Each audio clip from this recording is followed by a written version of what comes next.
I'm going to call to order I should check. Are you okay, Mr. Hamilton? Okay, I'm going to call to order the Monday, October 9th, 2023 regular meeting of the West Lafayette Community School Corporation Board of Trustees. We have got quite a bit here early on in the agenda. I am going to ask the board for a little bit of a rearrangement of things, if possible. We have first student recognition, which we will do first. And then I would like to, if possible, we are having an information-only presentation from Dr. Lifto, which is our community survey presentation. Dr. Lifto has to leave to drive back home this evening and would like to leave after his presentation. So I would appreciate the board's consideration of moving him ahead of everything after special recognition. So just his one presentation, item number 5, would move up under special recognitions, and then we'll move forward with communication from the audience and routine business from that point. Could I entertain a motion for that, please? Moved by Mr. Wong, second by Mrs. Austin. Anybody any concerns with that rearrangement of our agenda this evening? All of those in favor, please indicate with a show of hands. That motion carries, and then we will revisit the rest of the agenda when we come back. So with that said, I would like to introduce, excuse me, not interrupt, because that'd be very rude, Mrs. Saros. I would like to introduce Margaret Saros, who has got a recognition here from our West Lafayette Intermediate School.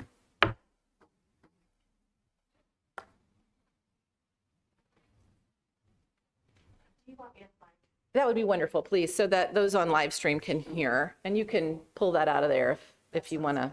That might be easier. Mm-hmm. So we have the privilege of having 3 months that we get to celebrate our students from our building here.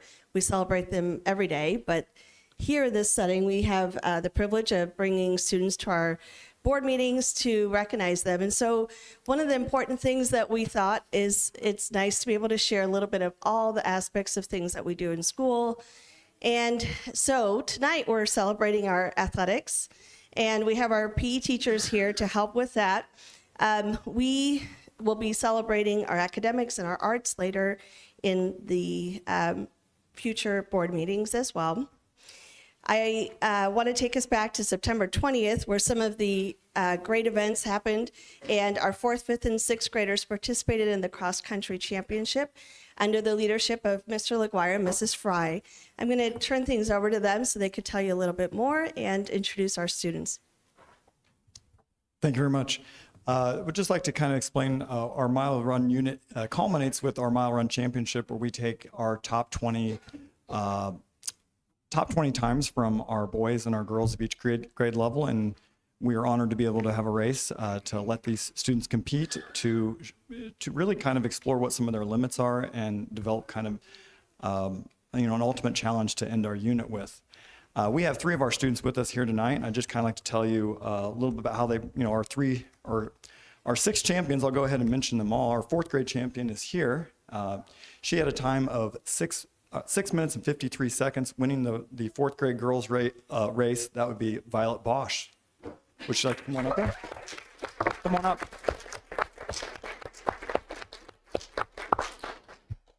So now she is a 1-time champion, and this may be something that she can add on to in the future, but that is a really good job. You can just kind of stand with us up here. We also have our 4th grade boys champion here. He set a new record, which is now in our gymnasium on the wall. He had a time of 6 minutes and 22 seconds. All of these children would beat me in a mile, I know that much. James Johnson, come on up, our new record holder, 4th grade champion.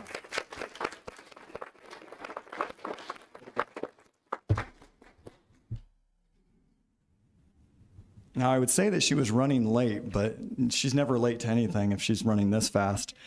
We have our 5th grade champion also set a record and is a two-time champion and 2-time record holder as a 4th grader and a 5th grader.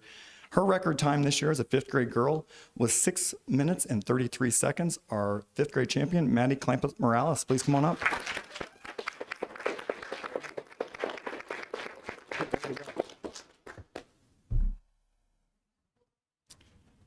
All right, he is not with us today, but our 5th grade champion with a time of 6 minutes and 12 seconds, unless I'm not seeing him correctly, Bilal Salem. He was our 5th grade boys champion. Moving to the 6th grade champion with a time of 6:33, 6th grade champion, also not here, Meredith Andrew. And we also have our 6th grade boys champion at a time of 6:01. Also a 5th grade record holder and 5th grade champion, so 2-time champion, Pierce Serrato. Let's come on up and hear it for him.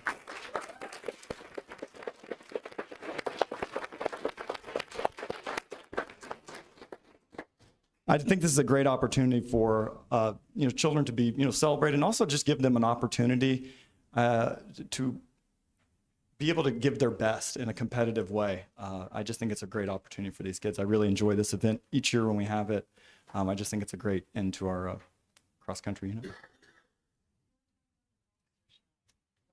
I have to tell you the funniest thing happened. So one of our students that won, who's not here tonight, ran in Crocs. And I went to Mrs. Fry and I was like, Mrs. Fry, does he need shoes? Did he forget his shoes or what's going on? And she said, no, he tested it and he ran faster in his Crocs. So he decided he was going to run in his Crocs that day. And he did an outstanding job, clearly. He got first. So I think Crocs needs to advertise using our student because they'd probably do some great things with that. Thank you all so much. I think if we can get a group picture, is that okay?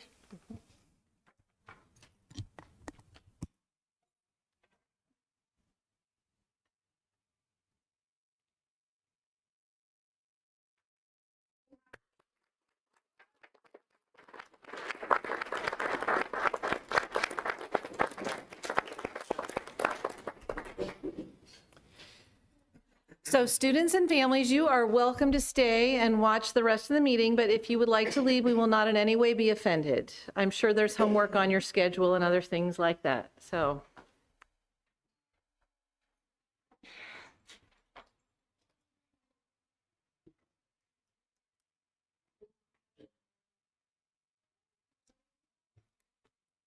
So again, I thank the board for their flexibility, and I invite Dr. Lifto to come forward with the Morris Leatherman Community Survey presentation. Thank you very much, members of the Board of Trustees, administrative staff, and other people here tonight. I'm happy to be here. Just a quick overview of who I am and where I come from and what I do. I was telling some of your staff over lunch today that I started my career as a superintendent, and I did that for 25 years. And during that time, I ran 12 referendum ballot questions. And so I was very busy at work, either planning one, running one, or recovering from one. Fortunately, 10 out of the 12 did pass.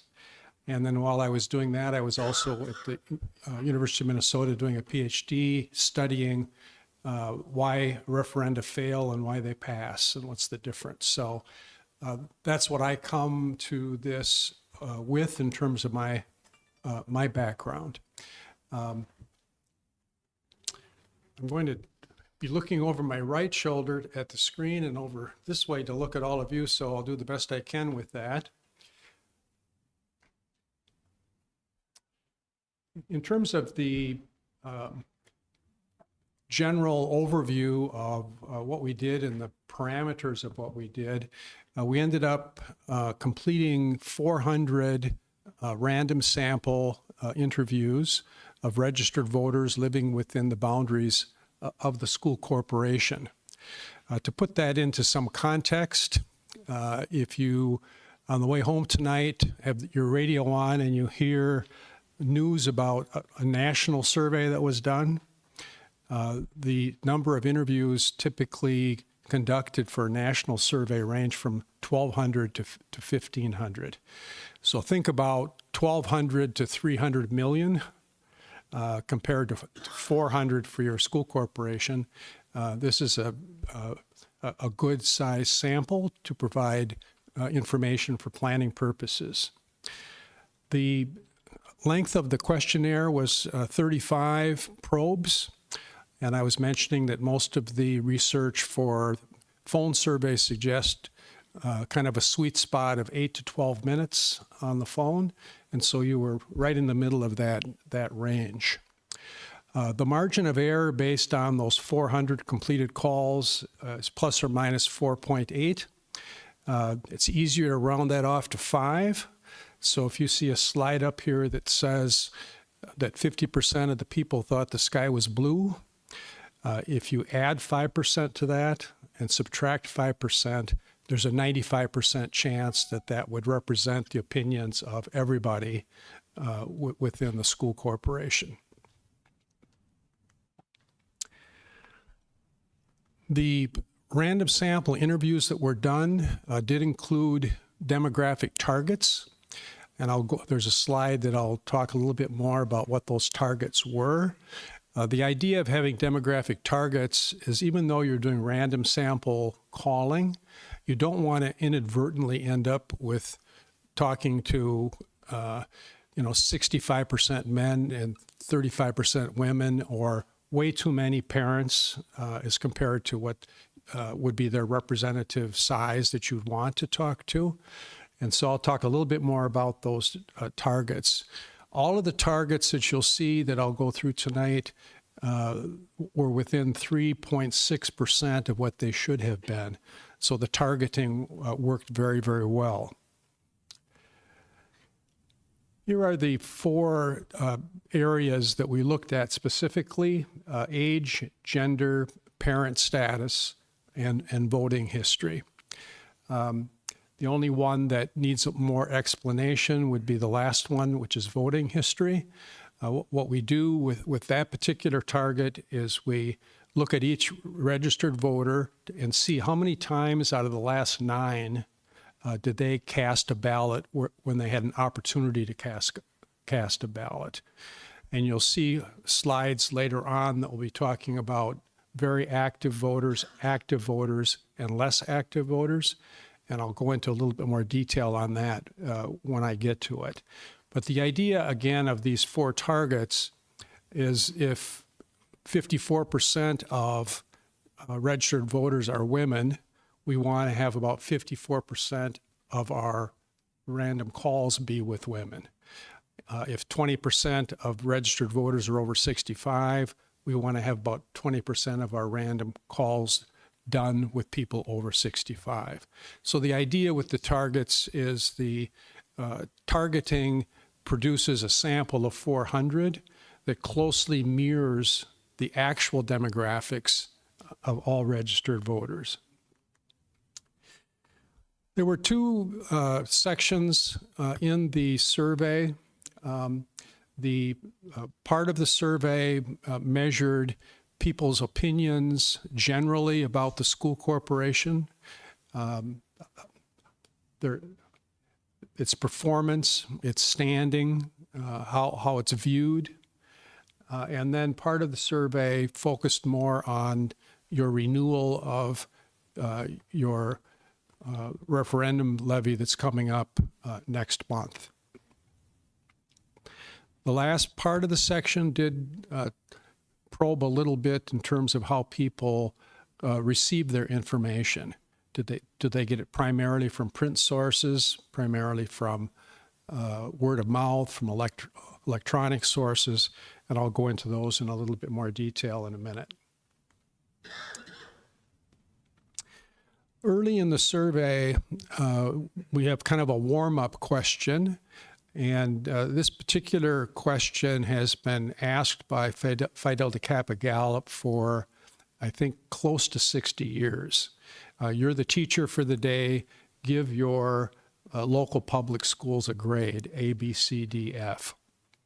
And the nice thing about using that particular probe is we have permission from Phi Delta Kappa to use it when we do school surveys like we did here.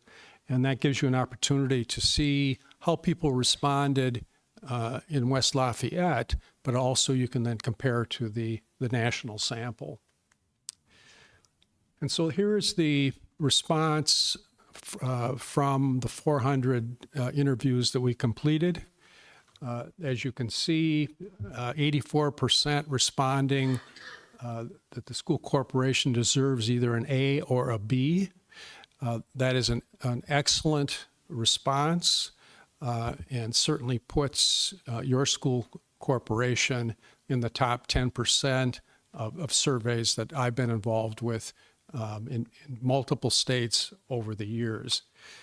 And the ratio of positive responses to negative is very, very high and very strong. Now, we're going to move then from that finding to comparing it to how people responded in that national Phi Delta Kappa poll. And so in this particular slide, you're seeing the results from West Lafayette in the blue, and then the results of the national sample in kind of the burnt orange.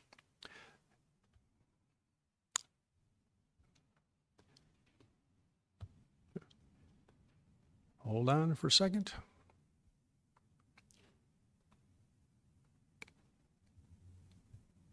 Okay. And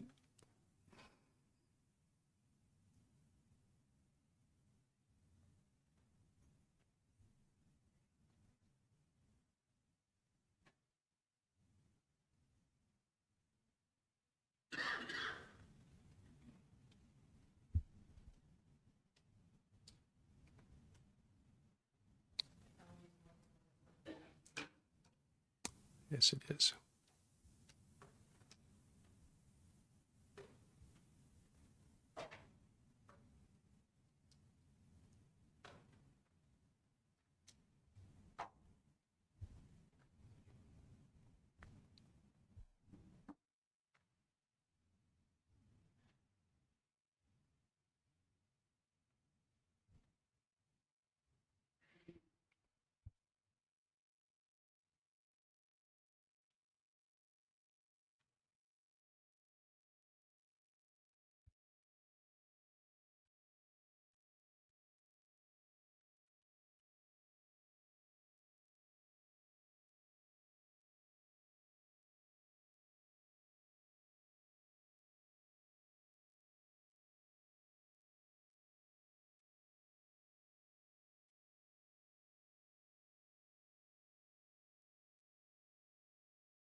Do I need to be pointing back there as when we advance it?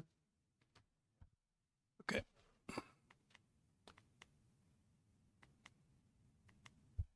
All right, I think this is where we were.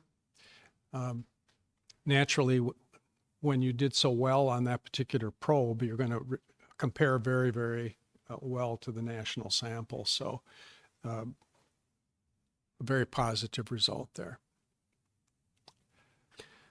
As a follow-up to the question where they gave the school corporation a grade A, B, C, D, or F, people were asked a follow-up to say, what was the basis for that? Or what was the main reason for your particular grade? And in this particular case, the personal experience, those were mostly parents, children's experience, which is the orange, and then going clockwise around, friends and neighbors. What they had to say about things was the third reason for giving the grade that they gave. The second qualitative question asked people to grade the financial management of the school corporation, and that was set up the same way, A, B, C, D, or F. It's okay. And here you can see that 64%, almost 2/3, gave the school corporation an A or a B. And once again, the ratio of the highest marks to the lowest marks was very, very positive. I've probably done a presentation like this a couple hundred times, and just so you're aware that the grade for the financial management never is as high as the more general grade for the school corporation. Most of the media things that we hear are not positive in nature about school finances. So don't be surprised that it isn't quite up as high as that first probe that we talked about. So now we're moving into a section where people were asked to respond and react to a number of statements and essentially measuring their level of agreement with each statement. And so starting with Q15 at the top, these are all condensed from the actual language in the survey itself, but Q15 relates to that the public schools here are doing a good job keeping students safe. And so on the chart, what you're seeing is that 93% that's in the orange part of that bar. That's adding up the people who strongly agreed with that statement and those who agreed. So the combination of strongly agree and agreed was 93%. Then to the right of that, in the kind of the light green, is the percentage of people who disagreed with that statement. And then the number in the far right is no opinion. So all of these are similar. People receive a good value for the investment in the public schools. Public schools help students achieve high academic performance. The community has trust and confidence in the professional teaching staff. Public schools help students prepare for college. In each case, when you look at that number in the orange, it's adding up the percentage of people who strongly agreed with that statement as compared to those who agreed. All of these, of course, as you can tell, are very strong positive responses.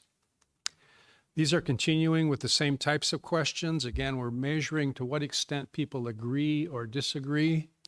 Public schools help students prepare for future careers. The school corporation involves the community in decisions. Public schools are among the best, according to U.S. News and World Report. Board of Trustees acts in the best interest of students and families. So this slide finishes up that section of measuring to what extent people agreed or disagreed with each of these statements. Now, you, of course, are only seeing the rolled up number for the 400. The additional detailed data that we've provided will give the school corporation an opportunity to dig in and say, what did people over 65 say? What did women say versus men? What did young people say versus older people? And so that would be, peeling the onion back and going more deeply into the data analysis. Now, the previous slide that I went through and this one, for these statements, the agreement averaged about 88% if you looked at all of these overall. And that includes the grading the district A through F and grading the financial management A through F. So overall, very, very positive. So now we're making a transition from qualitative kinds of responses where people are telling you what they think about the school corporation generally. And now we're talking more specifically about the referendum coming up in November. So when we went into this section, we started with a brief general statement about the proposed 8-year renewal of that referendum originally approved in 2010, a little bit about how much money we're talking about in terms of revenue that goes to teaching and learning as a result of that, how big a percentage of the budget is. And then based on that brief introduction, asking people to tell us, based on what you know now, would you favor or oppose renewal? Sometimes this is called the uninformed benchmark. Not that people are uninformed, but all they've heard is what you've just looked at on the screen, which is not a lot of detail. And the school corporation started off very, very positive. It's quite unusual that I would see 76% initial support in a survey. More typically, it would be between 50 and 60. So a good, strong start. Following that initial reaction to renewal of the levy, there were 9 more specific pieces of information that were provided to people. And essentially, in this part of the survey, we're providing the respondents with detail, context, examples, and seeing how they react to each of them. When we were actually on the phone with people, the order that people heard these were randomized. So even though there were 9 of them, it wasn't the same list of 9 where one thing was always the 9th one they heard and something else was always the first. So they were randomized to minimize the extent to which the order that they heard them had any effect on the responses. So for each statement, please tell me if knowing that would make you more likely or less likely to support the renewal. And so these next couple slides look a lot like the ones you saw before, except now we're focused on the levy renewal. So up at the top, Q22, with renewal of the levy, we're going to be able to maintain competitive compensation to attract and retain quality staff. Now, similar to the readout that we went through on the slides previously, if you look at that 76% in the orange, that's adding up the people who said that that would make them much more likely to be supportive of the levy, with those who said it would make them somewhat more likely to support the levy. So it's adding up the 2 most positive responses from the school corporation's point of view. Now you can just take a quick eyeball of this page. They're all in that 76 to 78% range. So partly that tells me that in designing the questions and working with your administrative staff, they selected some relevant good things to test. And all of them did very well. Remember, the second number you're seeing in the light green is the percentage of people who said that would make me less likely or much less likely to support it. And then the number on the far right are the undecided, no opinion respondents. So in this particular case, we talked about attracting and retaining quality staff, some idea of what kind of budget cuts would be required if it wasn't renewed, maintaining core programs that help students who might be struggling academically, maintaining extracurriculars, maintaining current class sizes, all with very similar responses.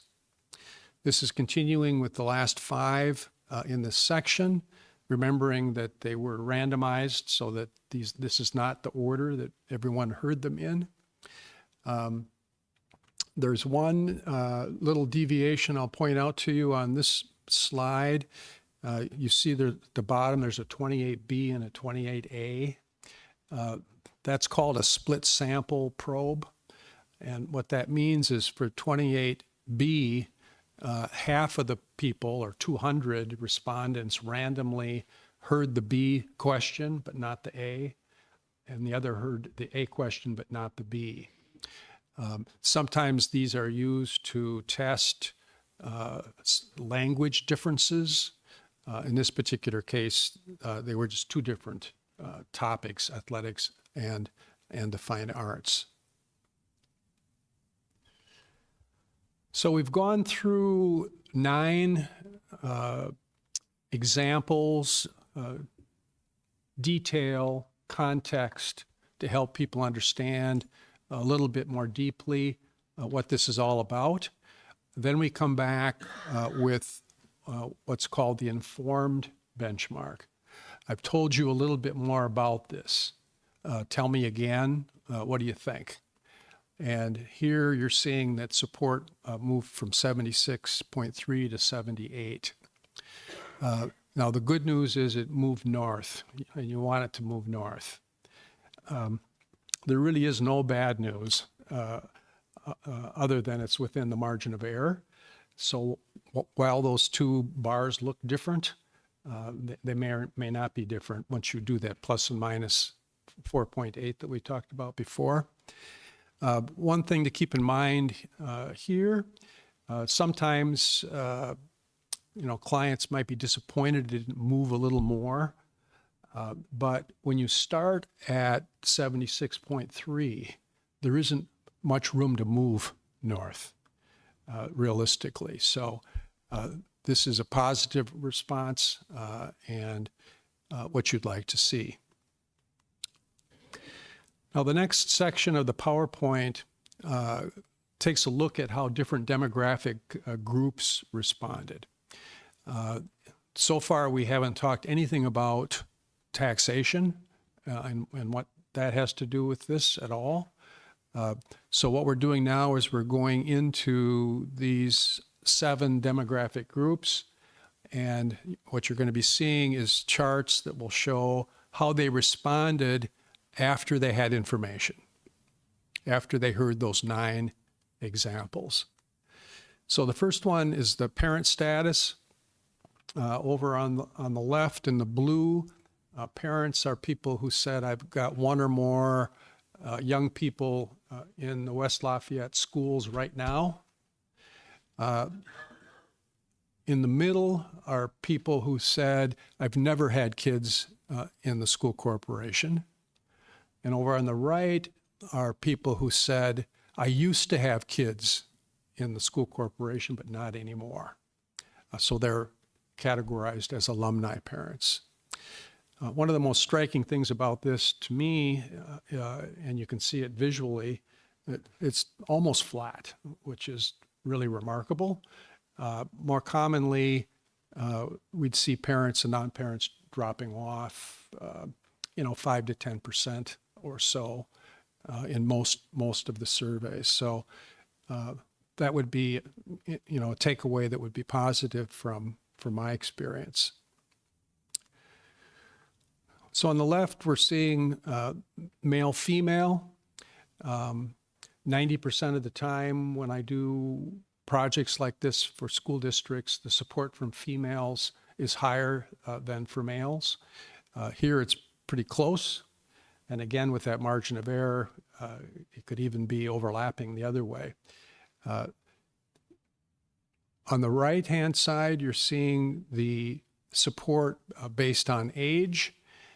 And that profile is pretty much what we almost always see, with the strongest support coming from the age groups that would be most likely to have, children either who have attended or are attending currently. Again, a positive from my experience, it isn't too often that we'd see 64.3% support from people over 65 years old. So that's also a positive takeaway. On the left, you're seeing support based on past voting activity. This relates to the comment I made earlier that when we have our databases of registered voter information, we look at each person and see how many times out of the last 9 times where you could have voted, did you vote? And then we basically separate them into 3 buckets. So the blue bucket, the less and new, are people who have voted in 0 to 2 out of the last 9 times, or the last 9 elections where they could have voted, 0 to 2. Now, the reason it says less and new, for an 18-year-old, she or he might have had only 1 chance to vote, which would automatically put them in a, either a 0 out of 9 or a 1 out of 9. So it's a combination of new voters and other voters who, for whatever reason, don't exercise their right to vote very often. So again, the blue is 0 to 2 out of 9. The middle one, active, are people who voted in 3 to 5 times out of the last 9 elections. And the ones on the right have voted in 6 or more out of the last 9.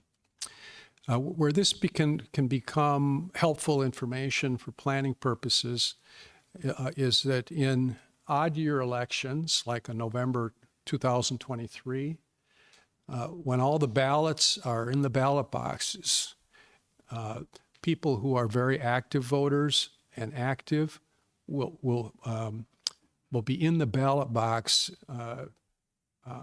larger than their proportion of all voters, if that makes sense to you. Very active voters, I think in your district it's 20% are very active voters. But I guarantee you that when you look at the ballots, more than 20% of the ballots cast will be from very active voters. Does that make sense? On the right, you're seeing homeowner renter. 90% of the time, we see stronger support from renters than homeowners. After 33 years of owning a home, I'm now a renter, and many renters don't connect the dots between property taxes and my rent. And so that's very, very common where renters are more supportive. Continuing with the demographic results, on the left, you're seeing support based on household income. And this is a graph that I would say does not have a standard result where I can tell you that, yours is just like what we normally see. They typically, bounce around a little bit. I would tell you that generally speaking, somewhat higher levels of household income usually translate into higher levels of support, generally speaking. And then on the right, you're seeing support based on educational attainment. And again, similar to what I said about income, usually somewhat higher levels of educational attainment translate into somewhat higher levels of support. Not always, but usually. Now, we're at what is called the third benchmark. Now, remember, we started with that uninformed benchmark, just a couple short little paragraphs, and then they got 9 pieces of information, and we asked them again what they thought. The third benchmark provides the respondents with some understanding of what does this renewal of the levy mean in terms of my property taxes.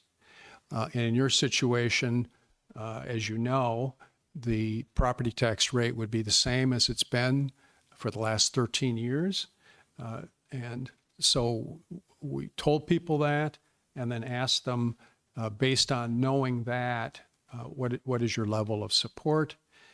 And that is the little green box over on the right.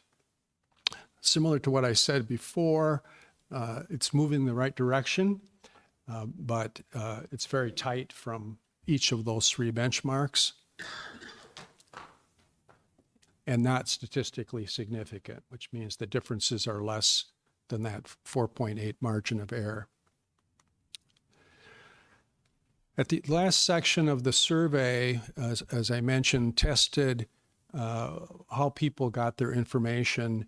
And in this particular case, the initial question asked if they got it primarily from print materials, word of mouth, or from electronic sources. And so this is how it started, with about 29% saying, I get my stuff from print. 39 saying word of mouth. 29 saying online. Now, after collecting the initial response from people that you're seeing on this particular slide, when I go to the next slide, we're looking at just the people who said printed materials. So for the people who said, I get my stuff from printed materials, the follow-up was, what printed materials? And that's what you're seeing on this particular slide. So the Journal and the Courier are dominating the print for the people who get their stuff by print. Now, for people who back here said, no, I get my stuff from word of mouth, their follow-up question was, whose word of mouth? And as you can see, friends and neighbors dominate this particular slide. And for those who didn't say that, pretty much everyone else said teachers and staff.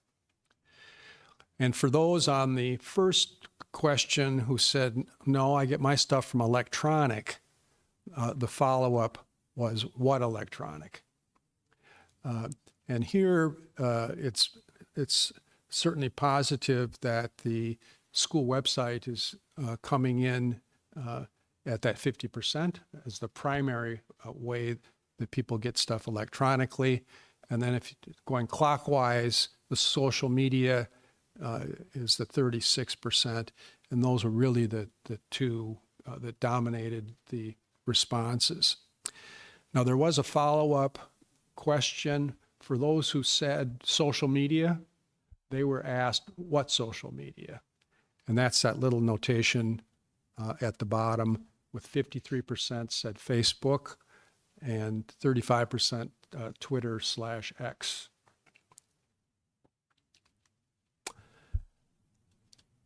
So in terms of just some quick summary slides of what I went through as it relates specifically to the referendum renewal, the uninformed benchmark, the response that people gave just based on a little bit of information in a couple short paragraphs started at 76%.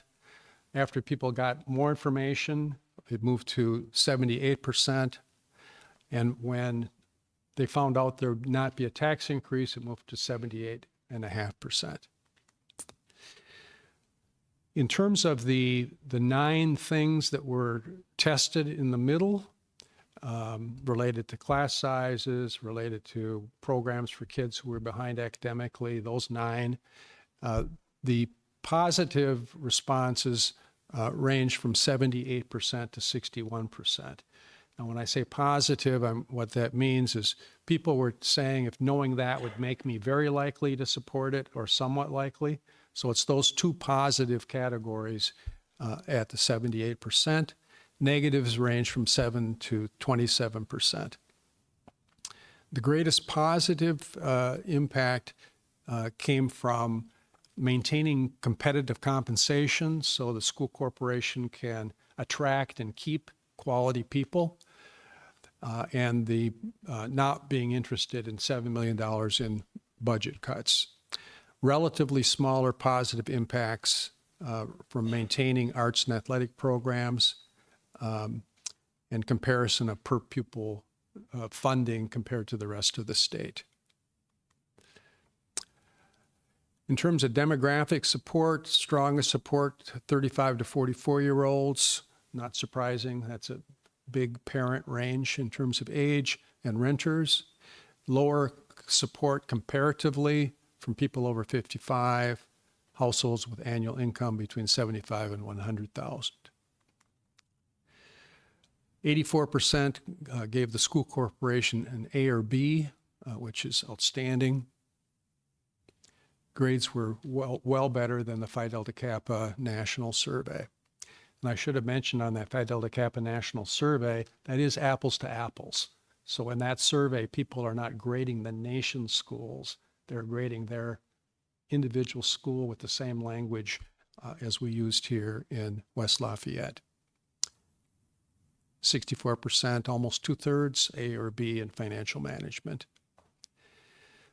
The community perceptions, those were the things we talked about early in the survey.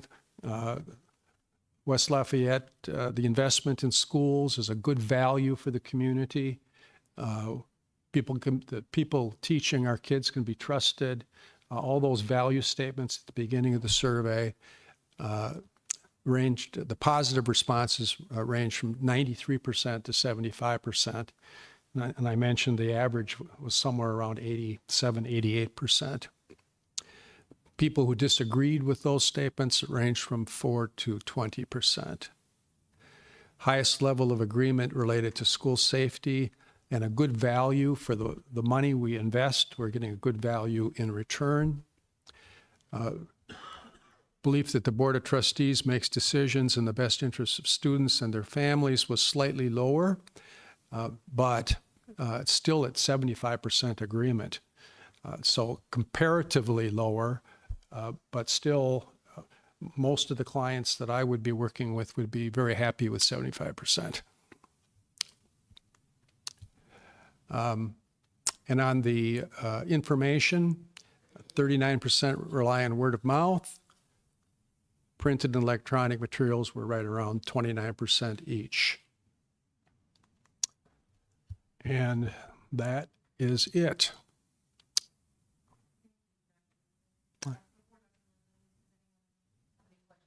Specifically. Dr. Yin? Thanks. Yeah, I have some questions, and so I'm wondering about the main question is the implication for us. So in terms of campaign, and so there are some kind of related questions. First, for the sampling, and it sounds like you did the stratified sampling, right? So for different to cover different demographic information, and so I wonder. So there's one information is about the districts. You know, there we have different voting districts in our district. I wonder, is there any way to track and that information and sort of for us to get an idea about, you know, in which area we have more votes and in which area we need more votes. And so that way, if we do any campaign, we can focus on those areas that we probably can get more votes. And that's one. And also, I'm also wondering about any follow-up questions about why do people not support us? Is there any way for us to persuade them to support us?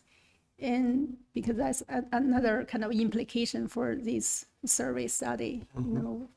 And another question I have is about like the response rate.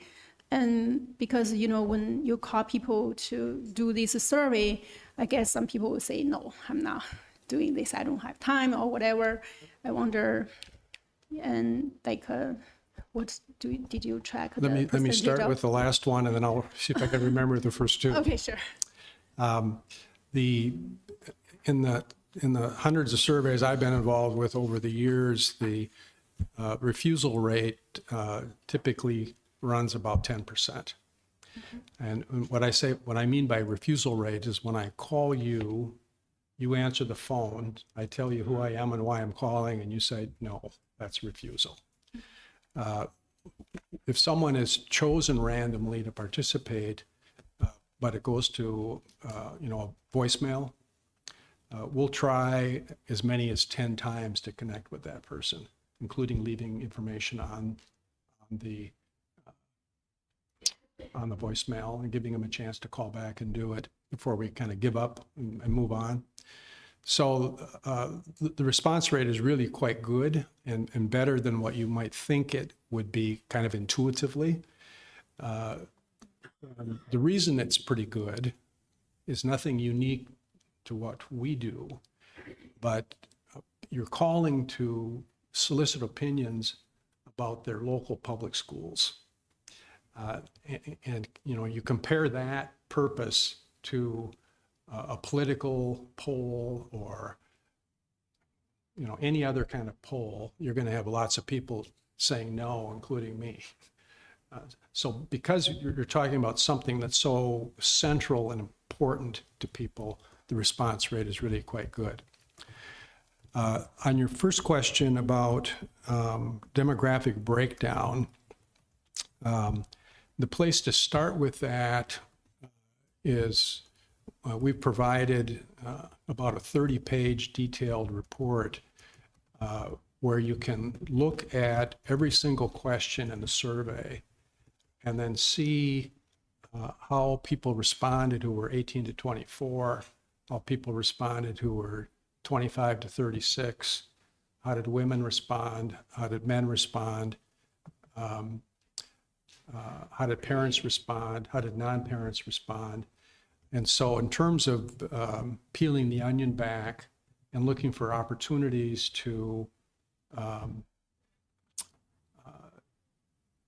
gain support or persuade, that would be the first place, you know, to start in terms of what we provided to the school corporation with this particular project.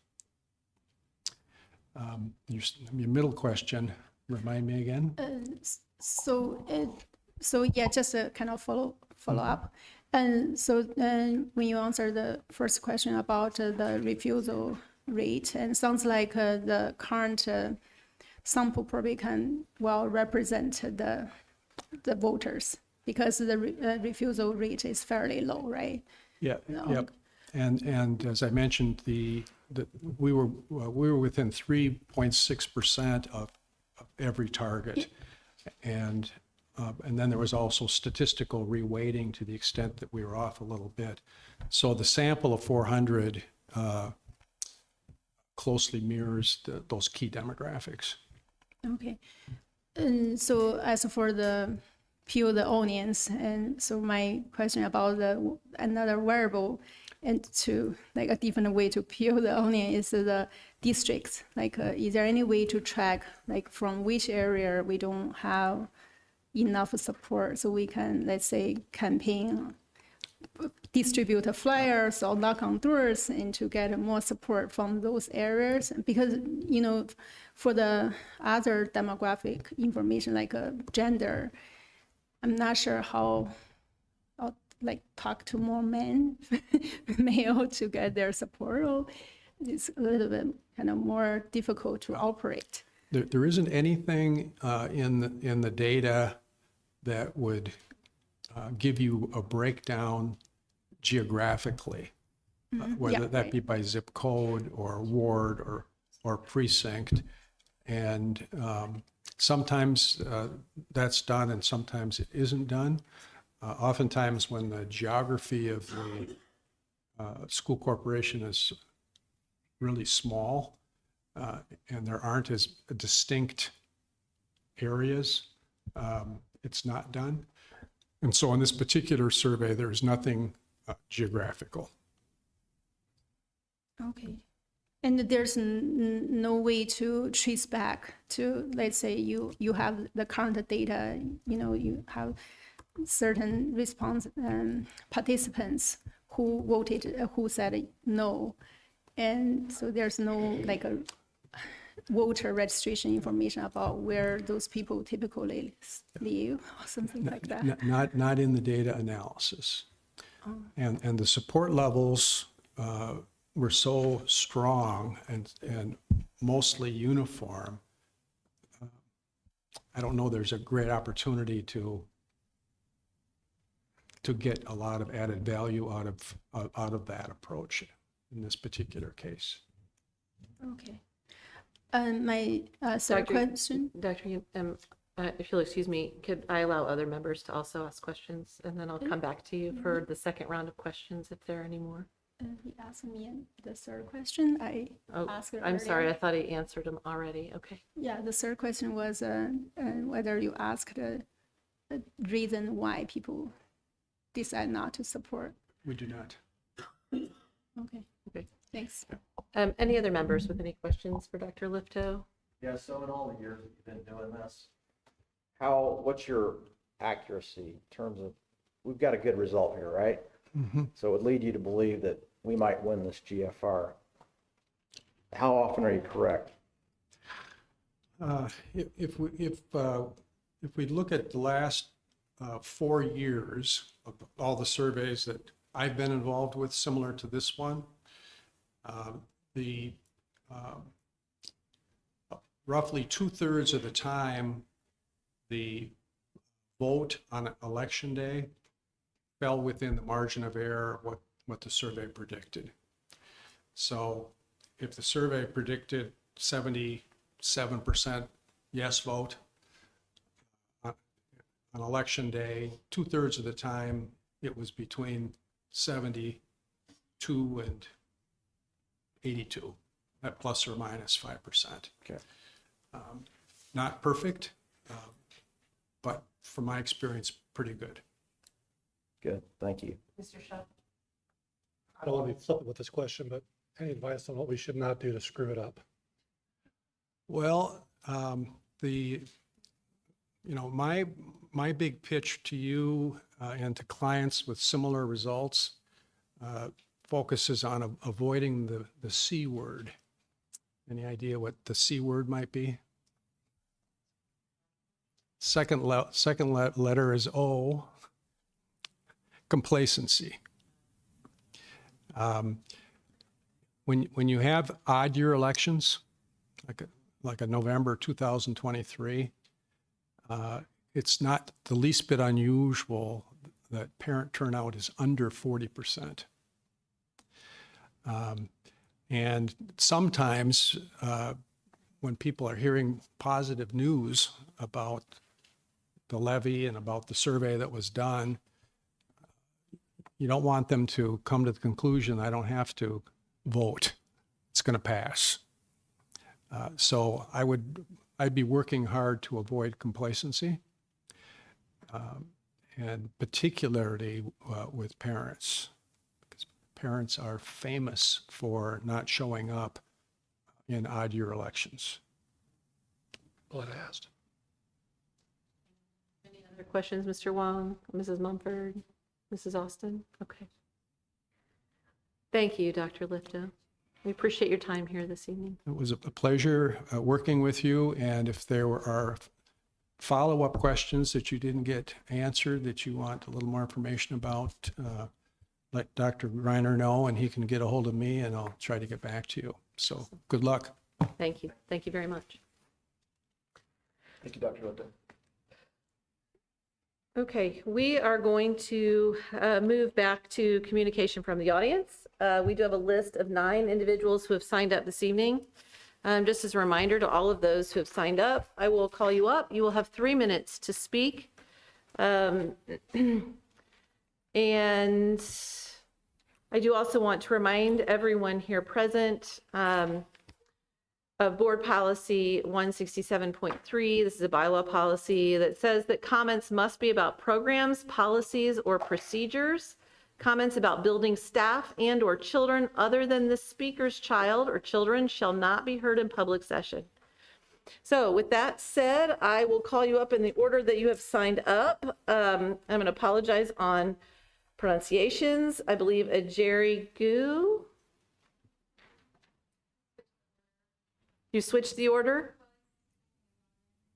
I know, but you just want to move him down. Is that what we're doing? All right. Becky Creech.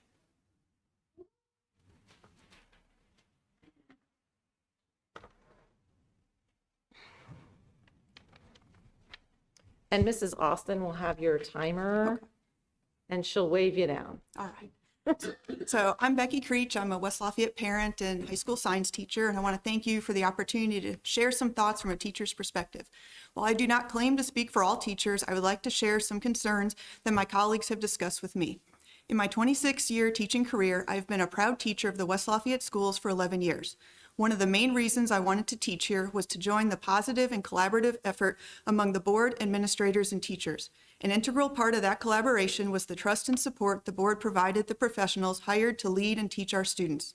However, that collaborative effort is being dismantled by the enormous number of questions that are posed by the board about the day-to-day operations of our schools. Instead of working together to ensure our students have the resources they need by focusing on passing the referendum and combating ridiculous state legislation, our board has opted to focus on the minutia.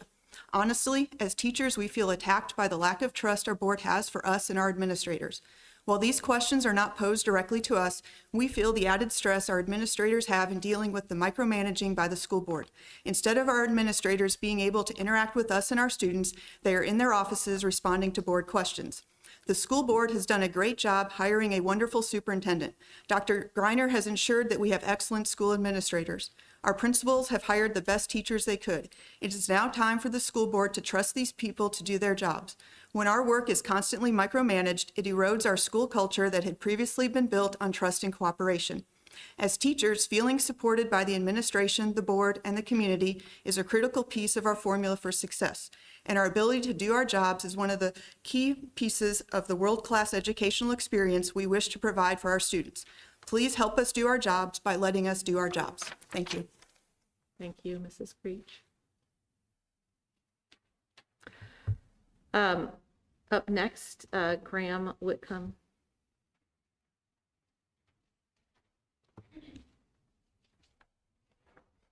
I like my own clock, thank you. But you go ahead in time, but that's what I'm gonna do. If I can. I got you. I've got to see it or I'm gonna, there we go. Okay. Good evening. My name is Graham Whitcomb. I'm the AP physics teacher at the high school, the new WLEA co-president and the parent of 3 Westside students. I've taught physics and math for the past 8 years at Westside, and I find myself continually impressed by the amazing things that we can do when we work together. I'm here tonight to thank the school board, thank you, and Dr. Greiner and the whole team for the excellent bargaining effort we just completed. The whole WLEA would like to express our gratitude both for the fairness of the new contract and for how efficient the process of reaching a tentative agreement was. Dr. Greiner artfully demonstrated his professionalism and attention to detail as he and his team negotiated very reasonably with the full authorization of the school board. Now, I would bet anything that there were plenty of disagreements beforehand about what Dr. Greiner was allowed to offer and how he was to negotiate, but it's only through all of us working together and relying on each other that we can get the business of the corporation done. The WLEA negotiated with Dr. Greiner in full faith that what we agreed upon would be honored, and I'm personally very grateful that we are able to make efforts like this together as a corporation and a community. Excuse me, I also want to encourage everyone to remain focused on the most immediate issues affecting our community. If for some reason the referendum does not pass, then minor changes to enrollment rules or the corporation budget or things like that will not matter at all. This time of year, time and effort are precious resources for us teachers. We've got the bargaining window set by the state and college recommendation letters, deadlines right around the corner. Despite the demanding schedule, some of us WLEA members, and most notably Mr. Wong, thanks Lawrence, have been greeting voters at the Friday tailgate, walking neighborhoods, distributing information, and talking to the public about the referendum. I encourage everyone here tonight to join in us in volunteering with the Yes Committee in the coming weeks. The effort leading up to November 7th is essential, and I'm very grateful that we as a community can work together and solve our most immediate problems in a timely and efficient way. Just a minute. Okay. Unfortunately, there's an even more time-sensitive concern for many of our students. Recently, the state of Indiana changed the rules last month concerning how the AP exams are paid for, leaving some of our highest achieving students wondering if they should take the exams at all. The students and their families have only until November 1st to make a decision of which exams to attempt. Some financial assistance for the affected families would be a tremendous help, but only if it can be arranged and take effect quickly. I have some friends here who would like to speak in more detail about this particular topic. I know we can solve this problem if we can come to an agreement once again and address this together. Thank you very much. Thank you, Yeah, Mr. it's ahead of Whitcomb. time. Okay. You made it. Nice to meet you. You think the bell was going to ring. All right. Up next, Andy Hipsher.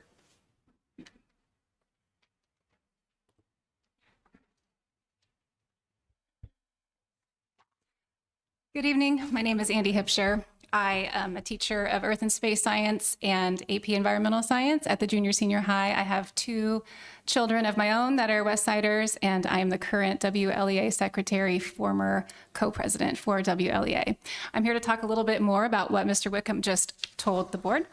On September 15th of this year, the IDOE sent a memo to Indiana school administrators regarding AP exam funding.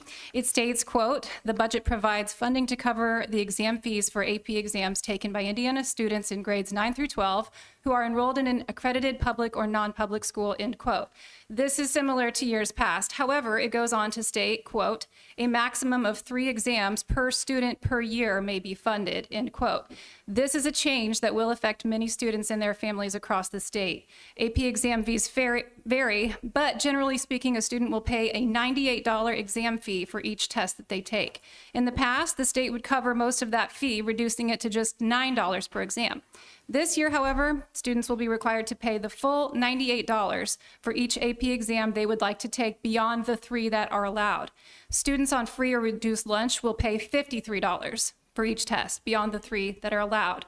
This places an unfair financial burden on students for wanting to challenge themselves academically with advanced placement courses. Additionally, the state did not inform schools about the new fee policy until well after the beginning of the school year, when it was too late to make schedule changes. West Lafayette Junior Senior High School and several other high schools across the state have received higher rankings in part because of the number and types of AP courses that are offered. Here at Westside, many students are taking advantage of our wide variety of AP course offerings. We currently have 317 students in AP classes. 697 exams have been ordered so far. Therefore, many of our students are enrolled in more than one AP course, and at least 27 students are enrolled in more than 3 AP courses. Some students choose to self-study for AP exams, so the number of students taking more than 3 exams could exceed 40 by the time that November 1st deadline is reached. We, the teachers and students of AP courses, just wanted to make sure that our board and community members were aware of these new changes. We realize that our state and local legislators cannot make any changes to the policy for the current school year, but we hope they will reconsider funding for subsequent school years. And for our own corporation, we hope that the board might consider some ways to help offset the financial burden that this year's AP exams will place on our families. Thank you for your time. Thank you for the hard work you continue to do on behalf of our great students. Thank you, Ms. Hipsher. All right, Jerry, is now the time? Okay.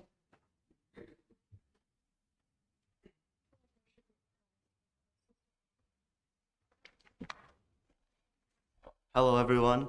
My name is Jerry Gu, and I'm currently a senior at West Lafayette Junior Senior High School.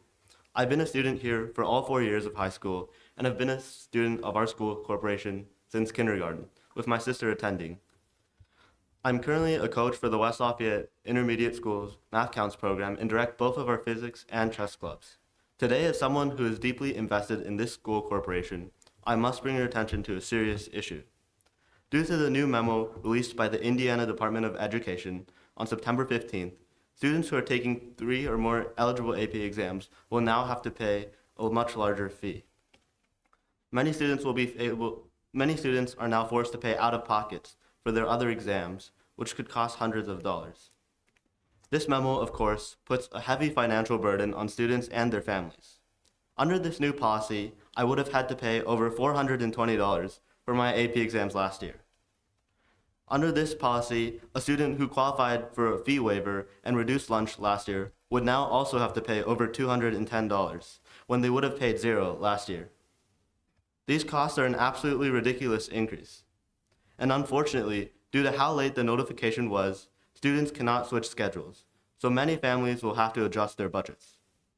Students and families work hard enough for their money, and the AP memo from the Indiana State Board of Education just makes it harder for those striving to get ahead in life.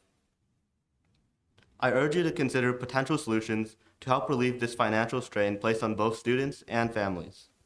Education is a right that should remain accessible no matter someone's socioeconomic status. People who take AP classes are expected to take AP exams, and these AP exams provide the opportunity for students to save thousands of dollars in future college tuition. Although we know it is not possible to change this statewide decision, it is possible for us to help our students on a local level. Please consider the issue and the facts presented and consider potential solutions so that the West Lafayette School Corporation can continue to support a rigorous education for all of its students. Thank you for your time. Thank you very much.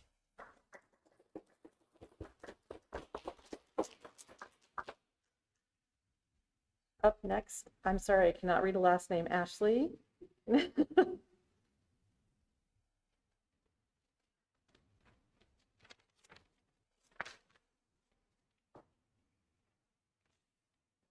Good evening. My name is Ashley Young, and I'm a junior here at the high school. I have a fierce passion for advocacy, and my participation spans from running local petitions all the way to having meetings with the Indiana Secretary of Education at the State House. So when I was offered a voice at the school board meeting today, I couldn't pass up the opportunity. Life is stressful as a junior. Before this August, my upperclassmen friends warned me about how difficult this school year would be, but I didn't believe them until a few days into my junior year. I'm far from being alone in balancing a rigorous academic schedule on top of a busy extracurricular life. Being the overachieving West Side students that we are, the recent AP exam fee policy hits heavily on our students. On the statewide level, my peers and I have been petitioning for a change in the Indiana General Assembly's decision to limit funding for AP exams in this manner, which discourages students, especially from low-income areas, to pursue classes that earn valuable college credits. The recent state funding change also prioritizes funding STEM classes over humanities, arts, and social sciences. Combined with the mid-semester notice when schedule changes are largely impossible, the new AP exam fee policy not only does not make steps in the right direction for high school students, but turns around and goes backwards. The state legislature is frankly too slow for us to expect our appeal to take effect this year. However, on behalf of West Side students, we ask that you help us to find a way to correct this injustice by the state. At the school-wide level, I would love to see more support for the plentiful students taking AP classes and exams. If this referendum passes, which hopefully it will, this could provide an opportunity for our school system to compensate for the gaps instilled by our state's AP exam financial aid. I hope that the student concerns regarding the unjust AP exam fee policy will be noted and addressed by our community and beyond. Thank you. Thank you very much.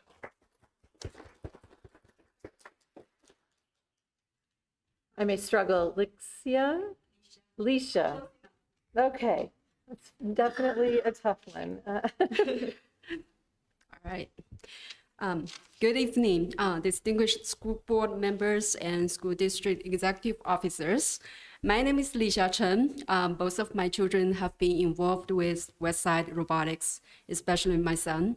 He started with Lego Robotics, moving on to FTC in junior high. Now he is an active member in FRC, the high school team. He also walks from the high school to this building every Wednesday afternoon to mentor a Lego robotics group. So as you can tell, it has been very important for him and his parents, myself included, that he is able to come to this convenient location to learn and do the cool engineering stuff and with his mentors and give back to Westside Robotics and our community. So coming up here, I wanted to say that Brad Thompson and his fellow coaches have been there throughout my son's robotics journey in the past few years. Their professional skills, their passion for robotics, and their dedication to supporting our students and schools has been witnessed and felt by all the robotics students and families. I say this for myself, but I believe I can also speak for many, many robotics families. Dr. Greiner and Mrs. Ross, thank you so much for making the decision last month as promptly as possible to reverse the decision about the FRC leadership structure. I also want to share 2 recent moments I witnessed at the robotics shop next door. It was relieving and touching for me to see most of the high school students already back at the shop, ready to work shortly after 7 p.m. on Thursday, September the 28th, when the parent board president had sent the notification only about half an hour earlier at 6:45 p.m. It was also touching and exciting to see that over 30 students, mentors, and parents celebrating the resumption of an FRC preseason, welcoming their mentors back last Thursday on October the 5th. So finally, let me just reiterate this. As a robotics parent, I am deeply appreciative to the superintendent and assistant superintendent for listening to our parents, alumni, mentors, and students, and also putting all of our students' interests first. Thank you. Thank you. Tanya Finkbeiner.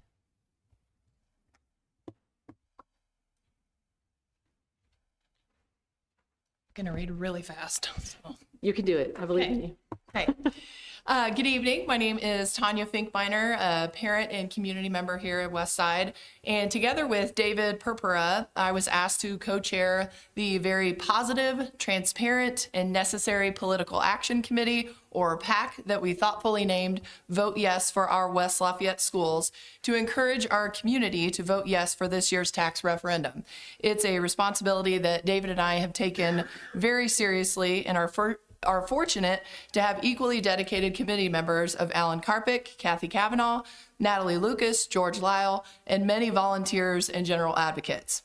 In order to adhere with our policy of transparency, we thought it appropriate tonight to provide the public with an update of our efforts to encourage this community to vote yes on November 7th, and also to provide some assurance to those who've been through this before that it might look a little different than previous years, but I can assure you that the effort is strong and consistent. To begin, we've sought and adhered to strategic counsel of a public relations team specializing in referendums. Given this is the third vote for this referendum, our efforts are strategically and purposefully more defined and targeted than in the past years. We are grateful for some donors who've provided funding for the PAC so we could move forward with some marketing needs, which are all in addition to the general information going out about the referendum.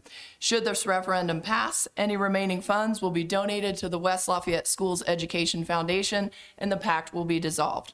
First and foremost, we are all talking about this nonstop.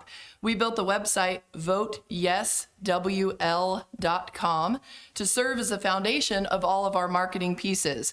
Here, there are very specific details of the referendum, including a breakdown of the actual question of which to vote yes. We then developed referendum quick fact cards pointing back to the main website. These cards have been instrumental in all of our discussions at over 9 tabling events where we have shared the importance of voting yes with the community. We purchased over 400 of the conversation starter pieces that I'm wearing tonight proudly, proclaiming that I'm here for the schools. In the coming weeks, a targeted mailer will hit specific audience, encouraging them to vote yes, with the simultaneous broad blanketing of door hangers of all the homes in our community. Our thanks again to the numerous volunteers, many here tonight, to help post this critical reminder. You will see us in the community throughout this month and again at the polls on November 7th. I'd like to share that our tabling event last Friday drew a steady stream of folks for nearly 3 hours. I was highly encouraged to hear how many people already knew about the referendum and shared their intention of voting yes. Most notable was the amount of newly 18-year-olds excited to engage in this conversation and exercise their right to vote. I was just so impressed with the school district that all these young minds are very involved in this referendum and their power of voting. I'm happy to still be receiving requests on how to vote yes for our West Lafayette Schools Committee. The answer is 2 simple things. 1, go vote yes on November 7th. Do not assume that someone else voting yes replaces your vote. Go vote yes. 2, we just saw it on the slides. Talk about it. Wherever you are now and all the days leading up to November 7th, actively encourage your West Lafayette neighbors, friends, parents, colleagues, acquaintances to go do the same. Tanya, I'm so sorry. You're out of time. I would love for you, I'd love for you to continue, but I have to apply the rule evenly. That's it. Those are the 2 best ways to help. Thank you so much for being here tonight. And up last, Aaron Moonwalker.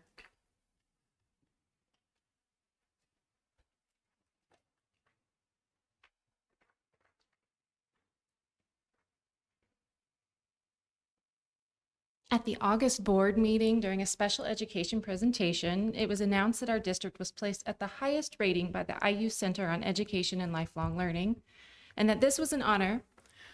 I spoke to the person at the center who headed up this review, and I learned that Westside was one of a percentage of districts selected for this state-funded review because our district had been identified in 2019 as non-compliant for demonstrating disproportionality in identifying African American children as learning disabled.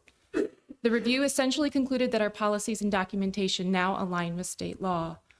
Being selected for a review for potentially committing systemic racism is not an honor, and it doesn't indicate our district delivers superior services or outcomes. While researching this, I found our 2022-2023 bullying data.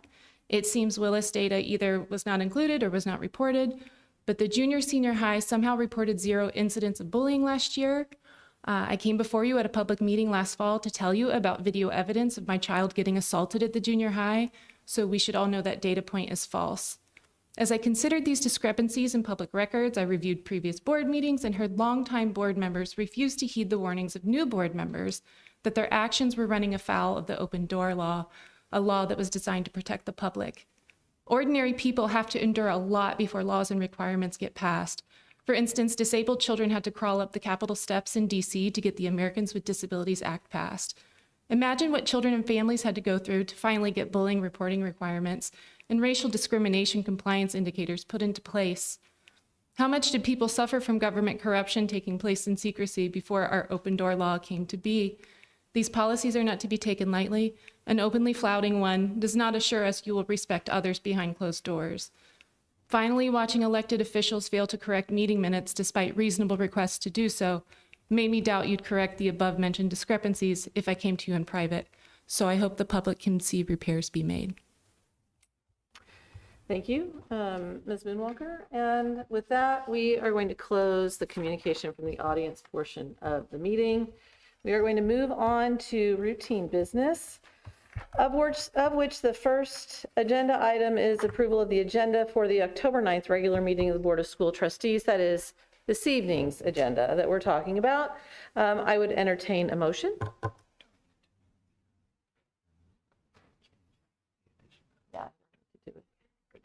Well, let me get a motion first. Moved by Mrs. Austin. Second by Mr. Schott. Questions? I know Dr. Greiner has one change he'd like to make. We do have one change, and that is that we are revising the personnel report to include Mr. Schreiner's retirement letter. The letter is in the board agenda folder in a box for you. I do want to extend my appreciation for Mr. Schreiner. This amazing man started in August of 1985. It's actually the year I graduated from high school.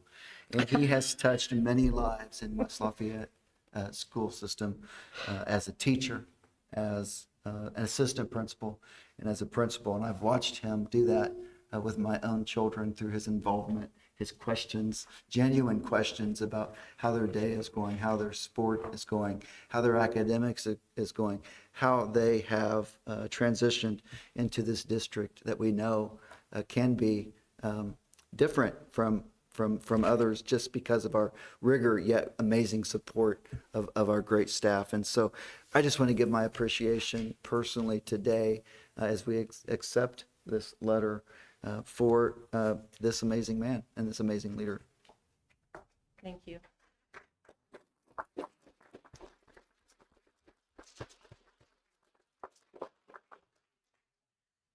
So that would be in addition to our agenda items. That'll be within the personnel report. Do we have any other comments or questions about the agenda, Dr. Yin? I would like to make a motion to add a discussion about or clarification about the hiring and the evaluation and termination of external coach, and given the incidents about robotics program coaching. Okay, Dr. Yin has made a motion to add an agenda item for detailing the ECA staff hiring and evaluation. And termination. And termination. Can I get a second for that? A second from Mrs. Mumford. Anybody have any questions for Dr. Yin about the nature of her agenda item? Okay, all those in favor of adding this item to our agenda this evening, please indicate with a show of hands. Please note that Dr. Yin, Mr. Wong, and Mrs. Mumford have indicated yes. All of those opposed, please indicate with a show of hands. Mr. Schott, Mrs. Austin, Mr. Marley indicate no. That motion does not carry. That item is not added to the agenda. Any other agenda items proposed for this evening's meeting? Okay, hearing none, all of those in favor of approving this evening's agenda as listed, please indicate with a show of hands. Please note that Mr. Schott, Mrs. Mumford, Mrs. Austin, and Mr. Marley indicate yes. All of those opposed? Mr. Wong and Dr. Yin vote opposed. That motion carries. We're moving forward with this agenda. Moving on to item 2, approval of the minutes from the September 11th regular board meeting of the Board of School Trustees. Can I get a motion, please?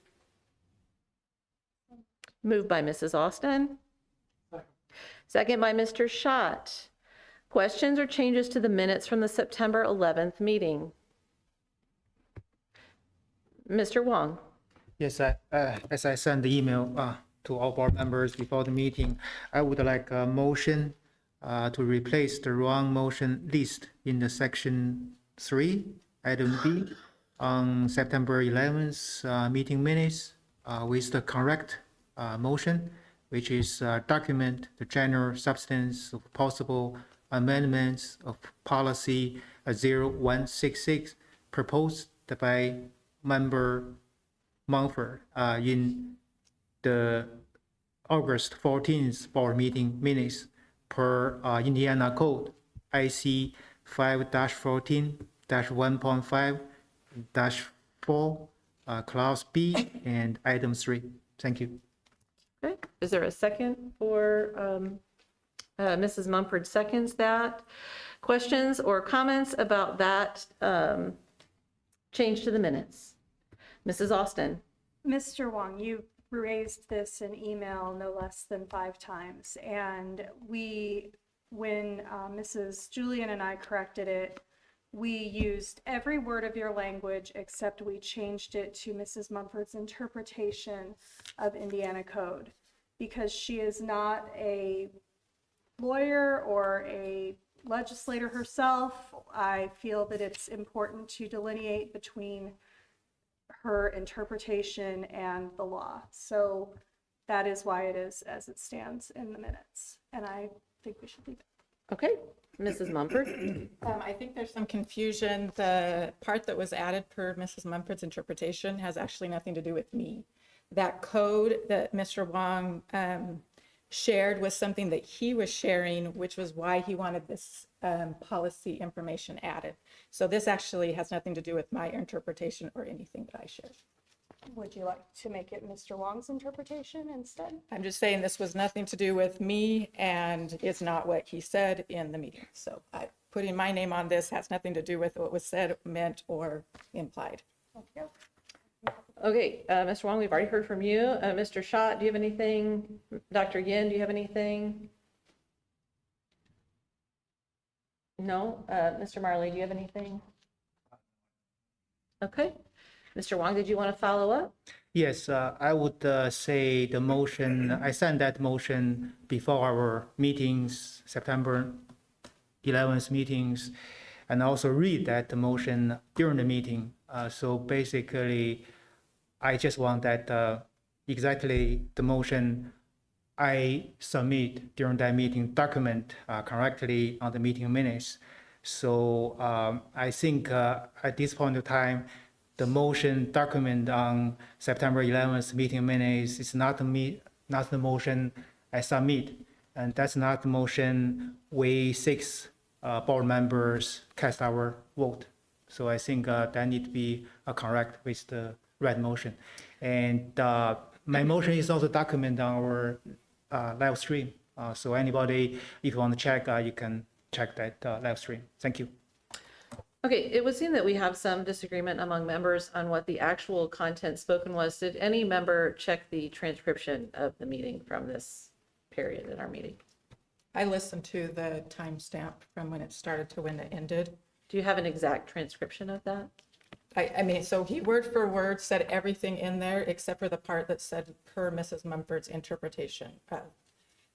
Sorry, he said the per. Mrs. Mumford's interpretation of was what was added. That was not the direct quote from what he said when you watch it.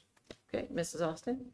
When I added that, I was replying to the email in which he stated that he wanted it to read, document the general substance of possible amendments of policy 0166 proposed by Member Mumford at the August 14th board meeting. And it goes on to say, on the meeting minutes per Indiana code. So my reasoning for putting in per her interpretation was because it was her proposal. Okay, so we have covered this before in meetings, but meeting minutes are specifically documentation of transactions that happened during the course of a meeting. So I want to point out to all members that we are debating verbiage on something that was not approved by this board at a meeting. We are, as they might say, getting in the weeds a bit. It would be my recommendation as board chair, since we do not have agreement on what specifically was said in the meeting, that we would potentially agree that we would include a specific word for word transcription of what words were spoken in the meeting. Is that something that we could agree upon in terms of an amendment to the minutes? I think we should strike the whole thing personally, and I would move to do that if that's the right time.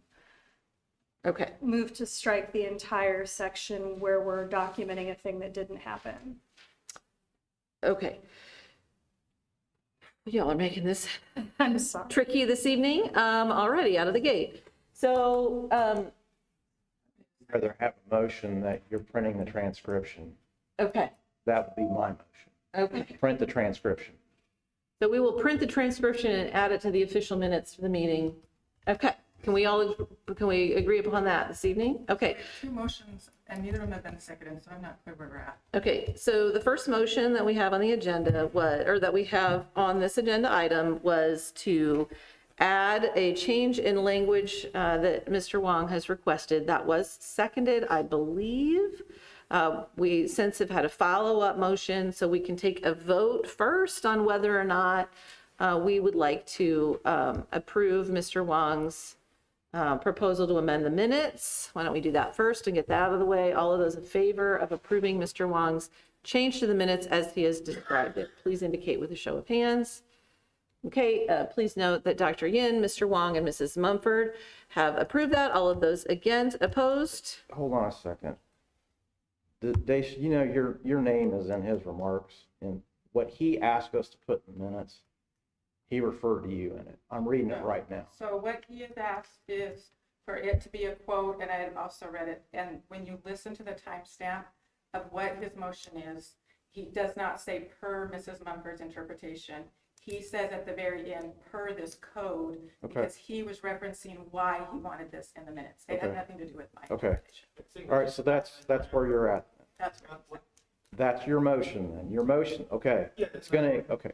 I just want my motion word by word document on the meeting minutes. That's the purpose of meeting minutes, so we can.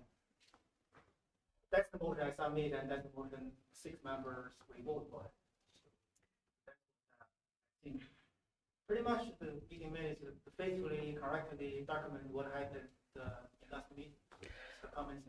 Okay, so we're gonna rein this in a little bit. We're gonna take a vote right now on specifically, we've just taken half of a vote anyway, on specifically using the language that Mr. Wong has approved or has requested. We have 3 yes votes. I'll vote for it. Pardon me? I'll vote for it. And we have a 4th yes vote. So that motion carries to change the language as Mr. Wong has recommended. I'm saying it because I am so confused. It's such a waste of time. I'm not voting Okay. for any of this. Okay. I agree with you. It is confusing. This is a lot of layers. So it passes. So let's now vote for the minutes. Yeah. So now we are going to vote. Well, now I have to take any more feedbacks. Anybody else have anything they'd like to change in the minutes this evening? I can't imagine. Okay. All those in favor of approving the minutes for a September 11th regular board meeting of school trustees, please indicate with a show of hands. With correction of.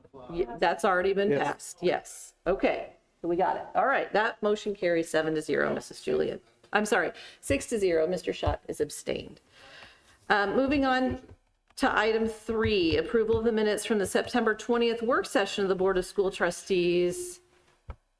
Can I get a motion, please? So moved. Moved by Mrs. Mumford. Second by Mrs. Austin. Any questions or comments about the work session from September 20th of minutes? Mr. Wong. Yes, I would like to submit another motion as I sent email to every board members.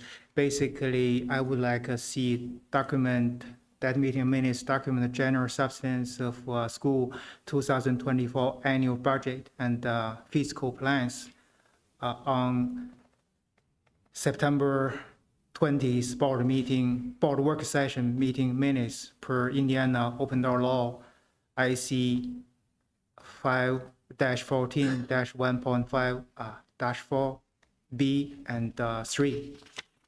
In terms, anybody don't know that code, I would read that. Basically, as the meeting progresses, the following memoranda shall be kept. The general substance of all matters proposed, discussed, or decided. Thank you. Okay, Mr. Wong has made a proposal to amend the minutes of the September 20th work session. Again, I will just say that entire proposal was available and is available on the corporation website in detail for review. But do we have a second for Mr. Wong's proposed changes? Okay, Mrs. Mumford. Any questions or comments about Mr. Wong's proposed changes? Mrs. Austin. Is there a reason why incorporating the entire presentation by reference is not satisfactory to you? The fact that it's completely available, as well as the video and the audio transcript, is, other than making things difficult for Mrs. Julian, is there a specific reason why you want it in the minutes themselves? Yeah, thank you for your question. I think many people may have that same question. I really appreciate we school board make a lot of progress. We have live streams, we have whole document of budget and fiscal plans published online. I appreciate that, and I think that's very beneficial to everybody. But the Indiana open door law required we put those things, the general substance of anything discussed, proposed on the meeting minutes. And I think the physical annual budget, that's pretty serious things. The worst to document on the meeting minutes. So that's help people.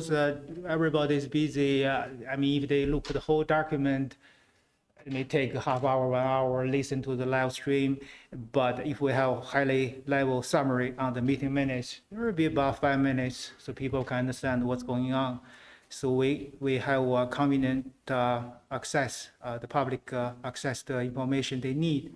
And we also can increase the accountabilities for our school board. Thank you. Okay, any other questions or comments about this? Michelle, is this available for public consumption, our fiscal plan? That's what I thought. Isn't it published publicly? It's on Box. Yeah. Yeah, it's been on the website. Yeah, so Lawrence, that's what I'm saying. We've got this information readily available. What we had was a work session, and Amy documented the attendance, time the meeting started, the general subject matter, but all the supporting documentation is readily available. And how would you distill the contents of this binder in the context of the minutes? That's not very efficient. It's not a good use of time, especially when all the information is available.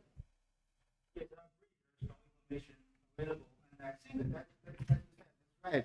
But the open door law requires, say, the date, time, and place of the meeting. We have that, and also the member who attend, the governing body who attend the meeting. We have that.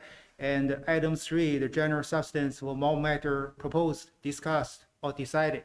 So we don't have more information for that. I mean, I think the budget, annual budget, 30+ million, that's something serious.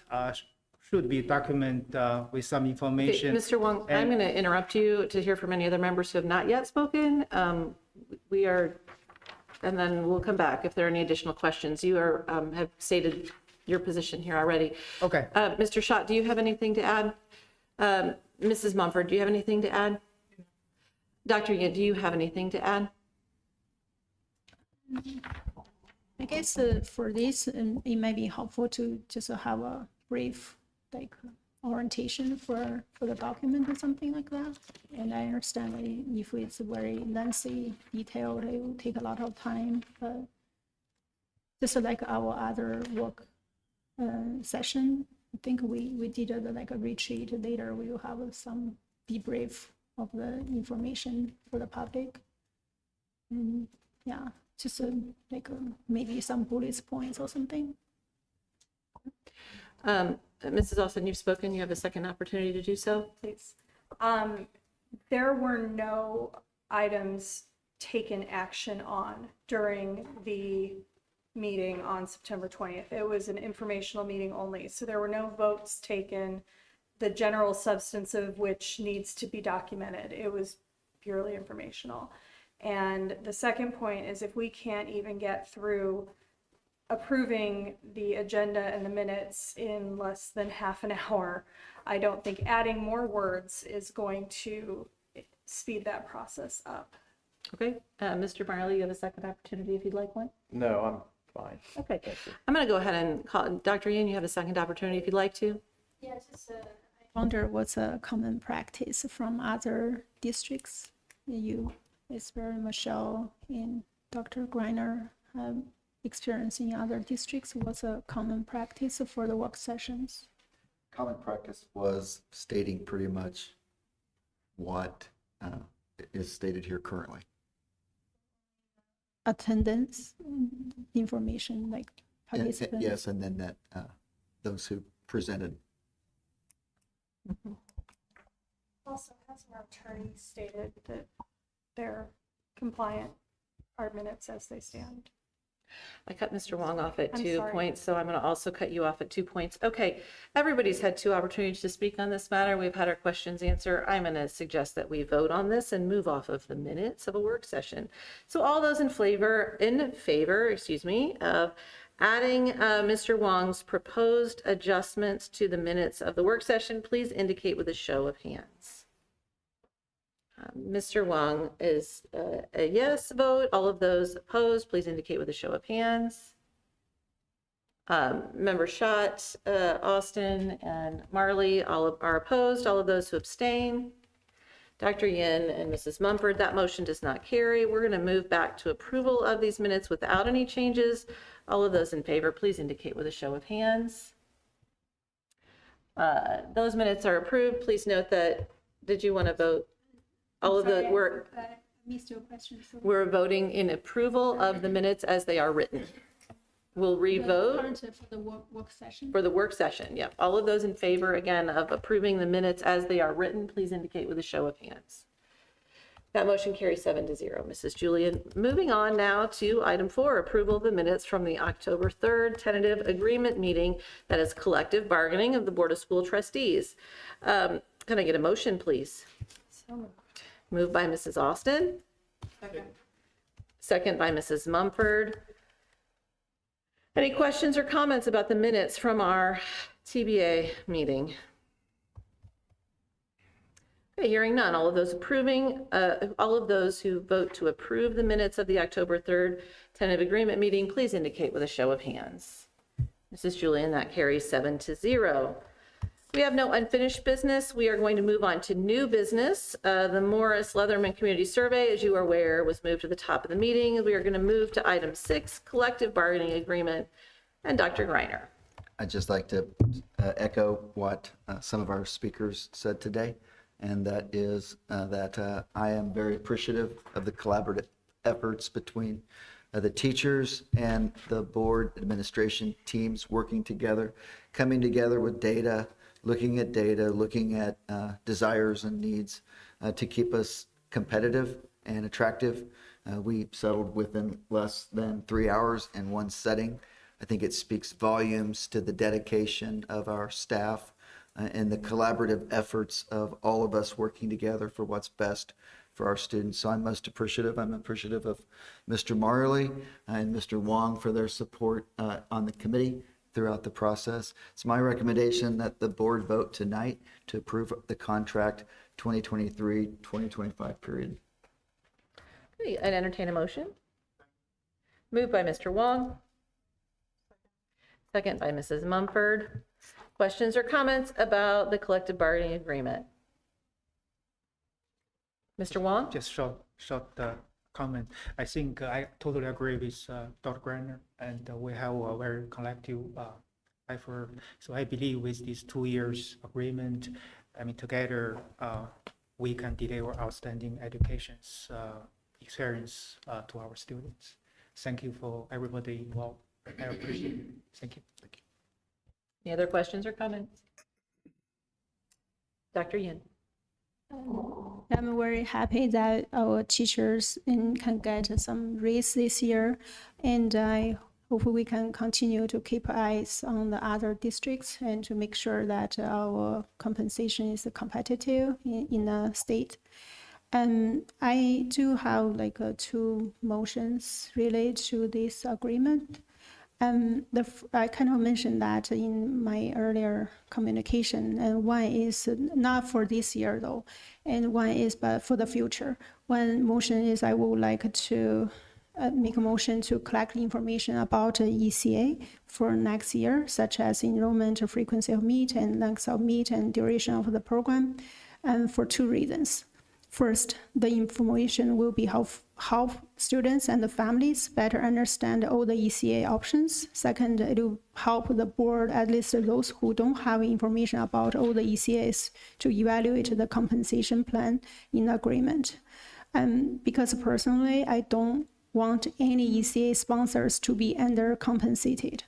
Especially, for example, I happen to be familiar with the robotics program. I know, for example, the executive coach, Mr. Brad Thompson, and one of the speaker talked about him and the program, and several other mentors are running the robotics programs with about 150 students ranging from 1st grade to 12th grade. And they work with students on average about 2 to 3 hours almost every day, including weekend all year long. And I heard that the coach and the mentors actually only received about 1,000 to 1,200 per year. Seems to me is fairly low. And this is just one program that I happen to be familiar with due to my own case participation. There are many other ones I don't have knowledge about.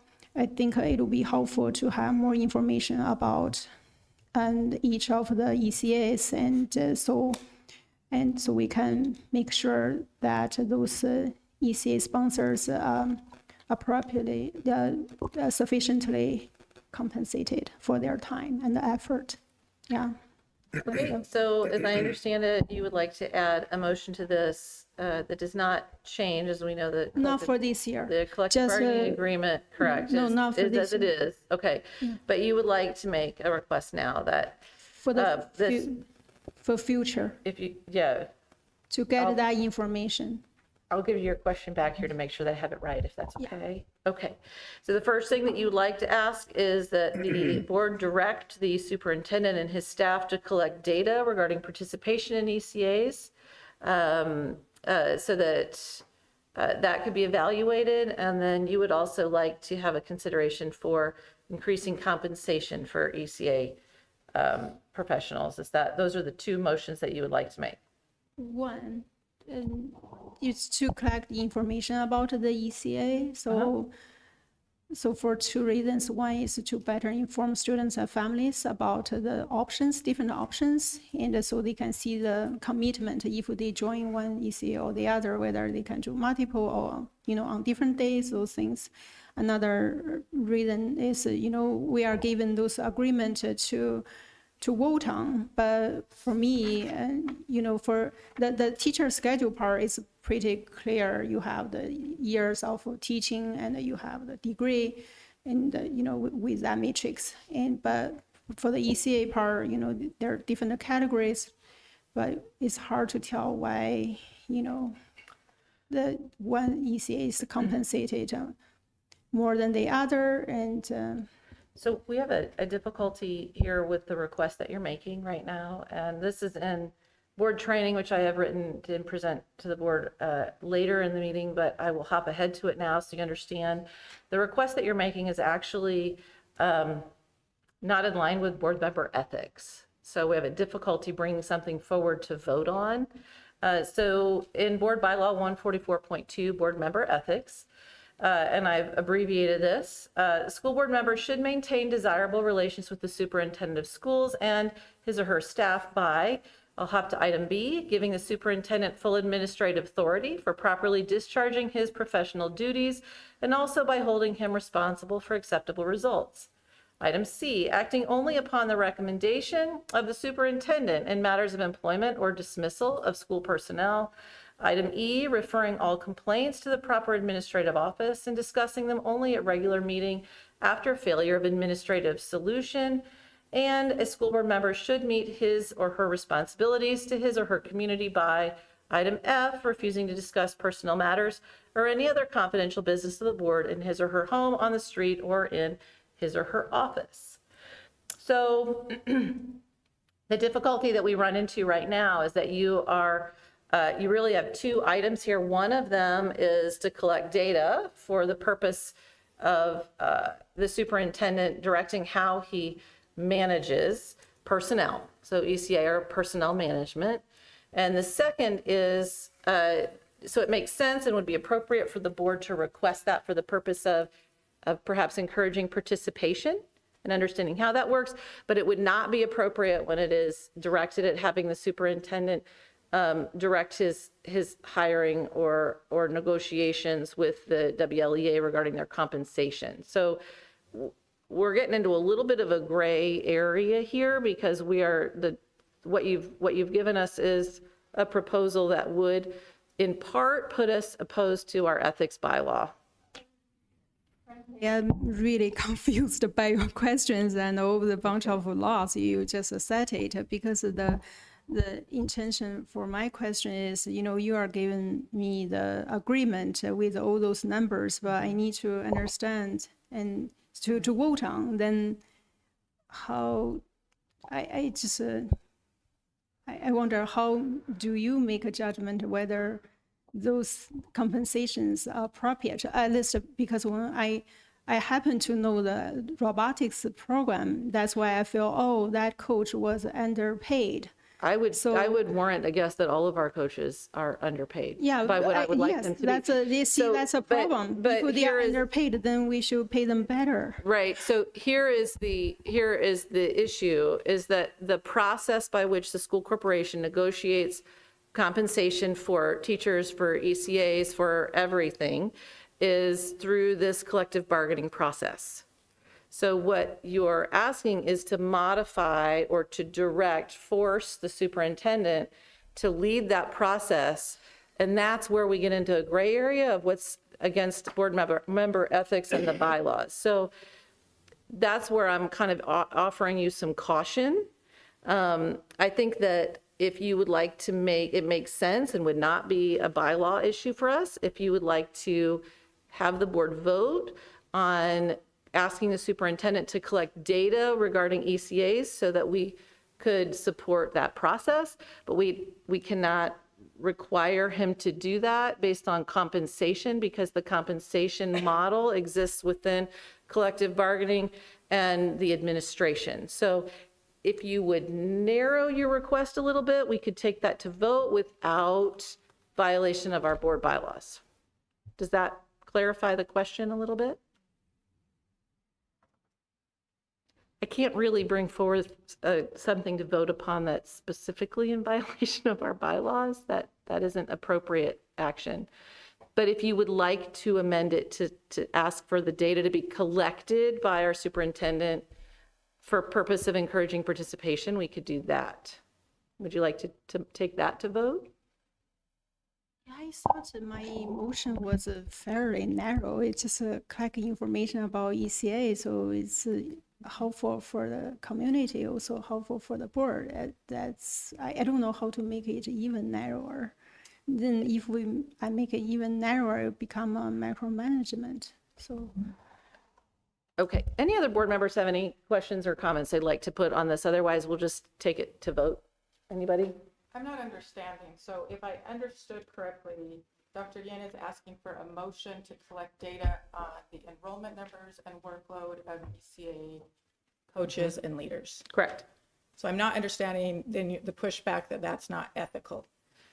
So there are two reasons that she stated for wanting that data to be collected. One of the reasons she stated for that data to be collected was for the purpose of encouraging participation in the community. Okay, so that is, and making sure that students have access to it, and that is appropriate. The other reason that she stated was about compensation for ECAs and to offer some variation in compensation. That falls inside of collective bargaining. That is Dr. Greiner's area in which to be responsible for.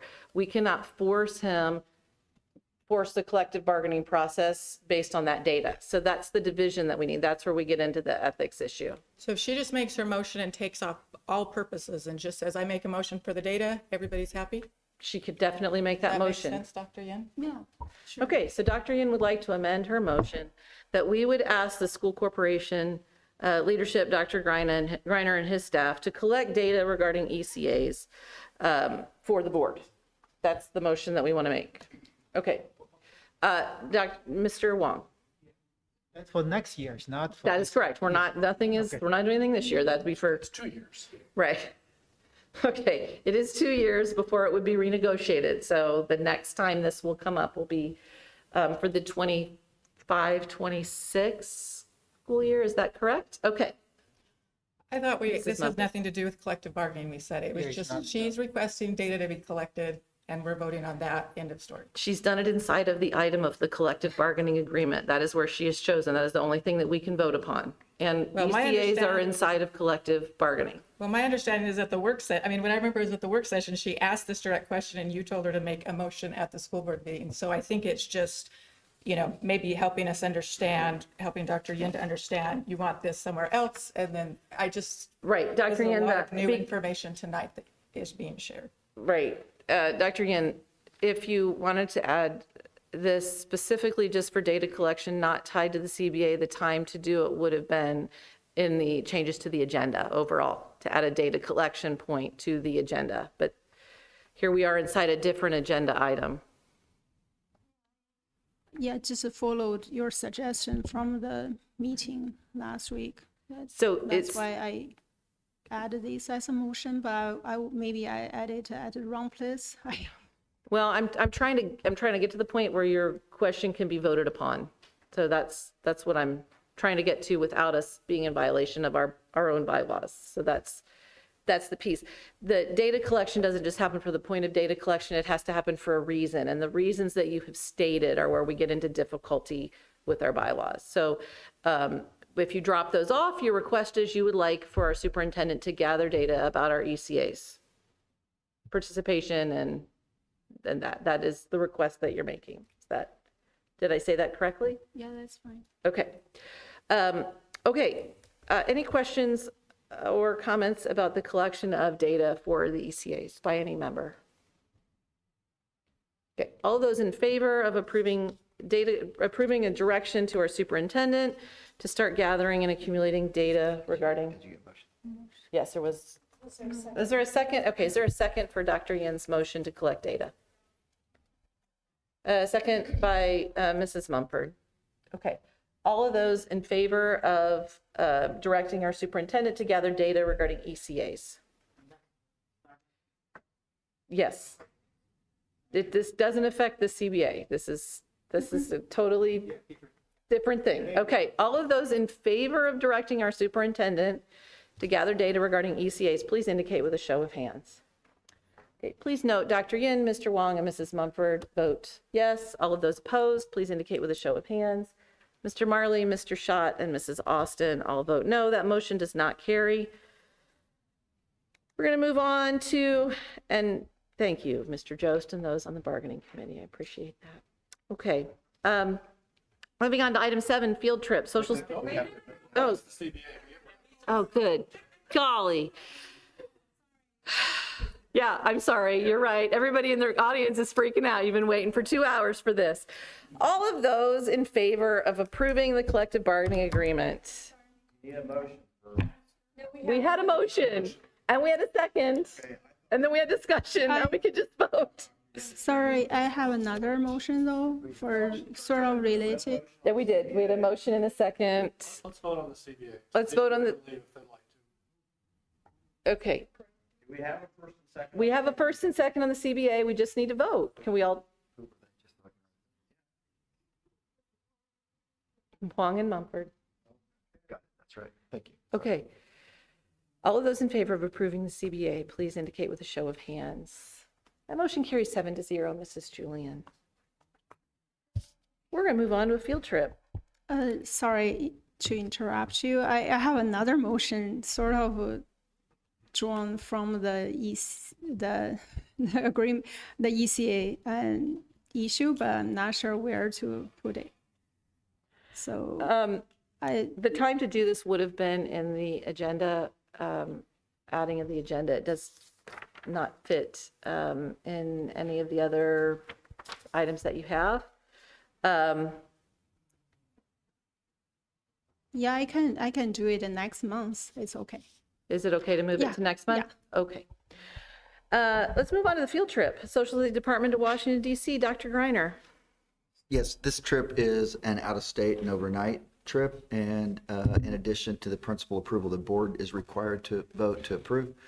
Given the building leadership has approved this trip, it's my recommendation that the board vote to approve this field trip to Washington, D.C., which is an overnight trip. Moved by Mr. Marley. Second by Mrs. Austin. Just as a point of clarification, Mrs. Austin is a chaperone on this field trip, but it does not disqualify her from voting on that. Any other questions or comments about the field trip? Okay, hearing none. All those in favor of approving the field trip, please indicate with a show of hands. Mrs. Julian, that motion carries 7-0. Members, we have been at this for 2 hours. We are going to take a 10-minute bathroom break and rejoin at item 8 on personnel. We will resume at 8:12 p.m.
Resume our meeting. If I could call everybody's attention, we're right on time. It's 8:12. Okay, moving on to personnel report. Dr. Greiner. So reminder of the addition to the personnel report, it's my recommendation that the board vote to approve the personnel report as presented in your packet, and we will be updating in the packet in the personnel report of that additional retirement notice. Okay. Thank you. I could entertain a motion, please. Moved by Mr. Schott. Second by Mr. Marley. Questions or comments about the personnel report? Hearing none. Oh, Mrs. Mumford? What will the search and hiring committee look like for the high school principal? It'll look similar to what it looked like for the elementary principal position. We're developing that timeline, and as it Okay. develops, we're going to keep you abreast through Friday notes. So. Awesome. Could I ask to serve on that committee? And you can, I mean, I'm sure you haven't made any of those decisions at this time, but I'd be I'll interested make in- those decisions. Oh, as you board make the chair. decisions for the hiring? In Okay. terms of the board, Okay. participation and such. Well, then I would like to suggest that I would like to serve on that. Okay, thank you for your offer. And I have another question. If you could give us an update on the DEI position and the title change and kind of where that stands. Yes. So did we include that in the Friday notes? Okay. Would you respond to the update regarding? Okay. Looking So you're at- not sharing it with the public yet? No, that Okay. would be part of the next step is actually to share it with school staff. With school staff, and when And will then it go? public. And then Yeah. the public? Yep. Okay, I didn't realize it hadn't been shared. Not yet. Misunderstood the timeline, so, okay, thank you. You're welcome. And we'll keep you abreast in Friday notes, and then we will be involving public and staff. So thank you. Anyone else? Any questions? Dr. Yin? To repeat, I would like to serve on that one if possible, the EE position. Thank you for your offer to do so again. Dr. Yin? Anybody else? Any comments or questions regarding the personnel report? Okay, all those in favor of approving the personnel report as presented, please indicate with a show of hands. That motion carries 7-0. Mrs. Julian. Moving on to item 9, junior, senior high school elevator purchase. Mrs. Kronk. I know this is what we've been waiting for all night, so. Indeed. It was determined over the summer that the elevators at the West Lafayette Junior Senior High School are nearing their end of life and need updating. We wish to replace one this calendar year and have one planned for replacement in 2024 in the capital projects plan. Mr. Daly secured 3 quotes as required for a purchase at this price. TK Elevator provided the lowest quote at the cost of $67,101. Please approve the purchase of a new elevator through TK so that we can schedule the replacement. Okay. I'd entertain a motion, please. Moved by Mr. Wong, second by Mrs. Austin. Questions about the elevator purchase? Mr. Wong? It's just a quick question. So this elevator replacement things is not in originally our capital planning, capital spending schedules, right? We have 3 years schedules. This one kind of snuck up on us. Yeah, so just We happened? had some issues over the summer, and when the company came in to assess what was wrong, they said, "Oh, you guys need to replace these." And we're like, "That would have been nice to know last year." So it's kind of a last minute thing that came up, and we'll do one now, and we'll try to do one next year as well. Okay. Thank you for clarification. Appreciate it. Any other questions about this? Okay. Hearing none, all of those in favor of approving the junior senior high school elevator purchase, please indicate with a show of hands. That motion carries 7-0. Mrs. Julian, moving on to item 10, the health insurance renewal and premiums. Mrs. Kronk. Okay. The insurance committee met on October 4th to discuss the Anthem medical insurance renewal for 24, along with our insurance consultant from Brown & Brown, which is formerly Ari Sutton. Rates for dental, vision, life, and LTD are locked in for another year at this time. Our consultant discussed the insurance market as well as provided information from Anthem for the renewal. They were able to negotiate on our behalf a fee increase through Anthem down to 5.6% for the upcoming plan year. It initially started about 9%. After discussing changes to IRS minimum deductible thresholds and high deductible plans, as well as the renewal data, the committee determined that single deductibles for the high deductible plan would increase to $3,500 to meet changes in IRS thresholds, and premiums would increase by 7%. This is slightly different than the memo you were provided, as the WLEA Executive Board confirmed this afternoon that they did agree to a 7% increase, so that is confirmed now, 7%. Please note that while the total premium cost would be increasing, the corporation does pay a percentage of the premium and therefore shares a large part of that increase. Please approve the deductible change to our high deductible plan as well as a premium increase of 7% for the 2024 plan year. Okay, like a motion, please. Moved by Mrs. Austin. Second. Second by Mr. Marley. Questions or comments about the health insurance renewal?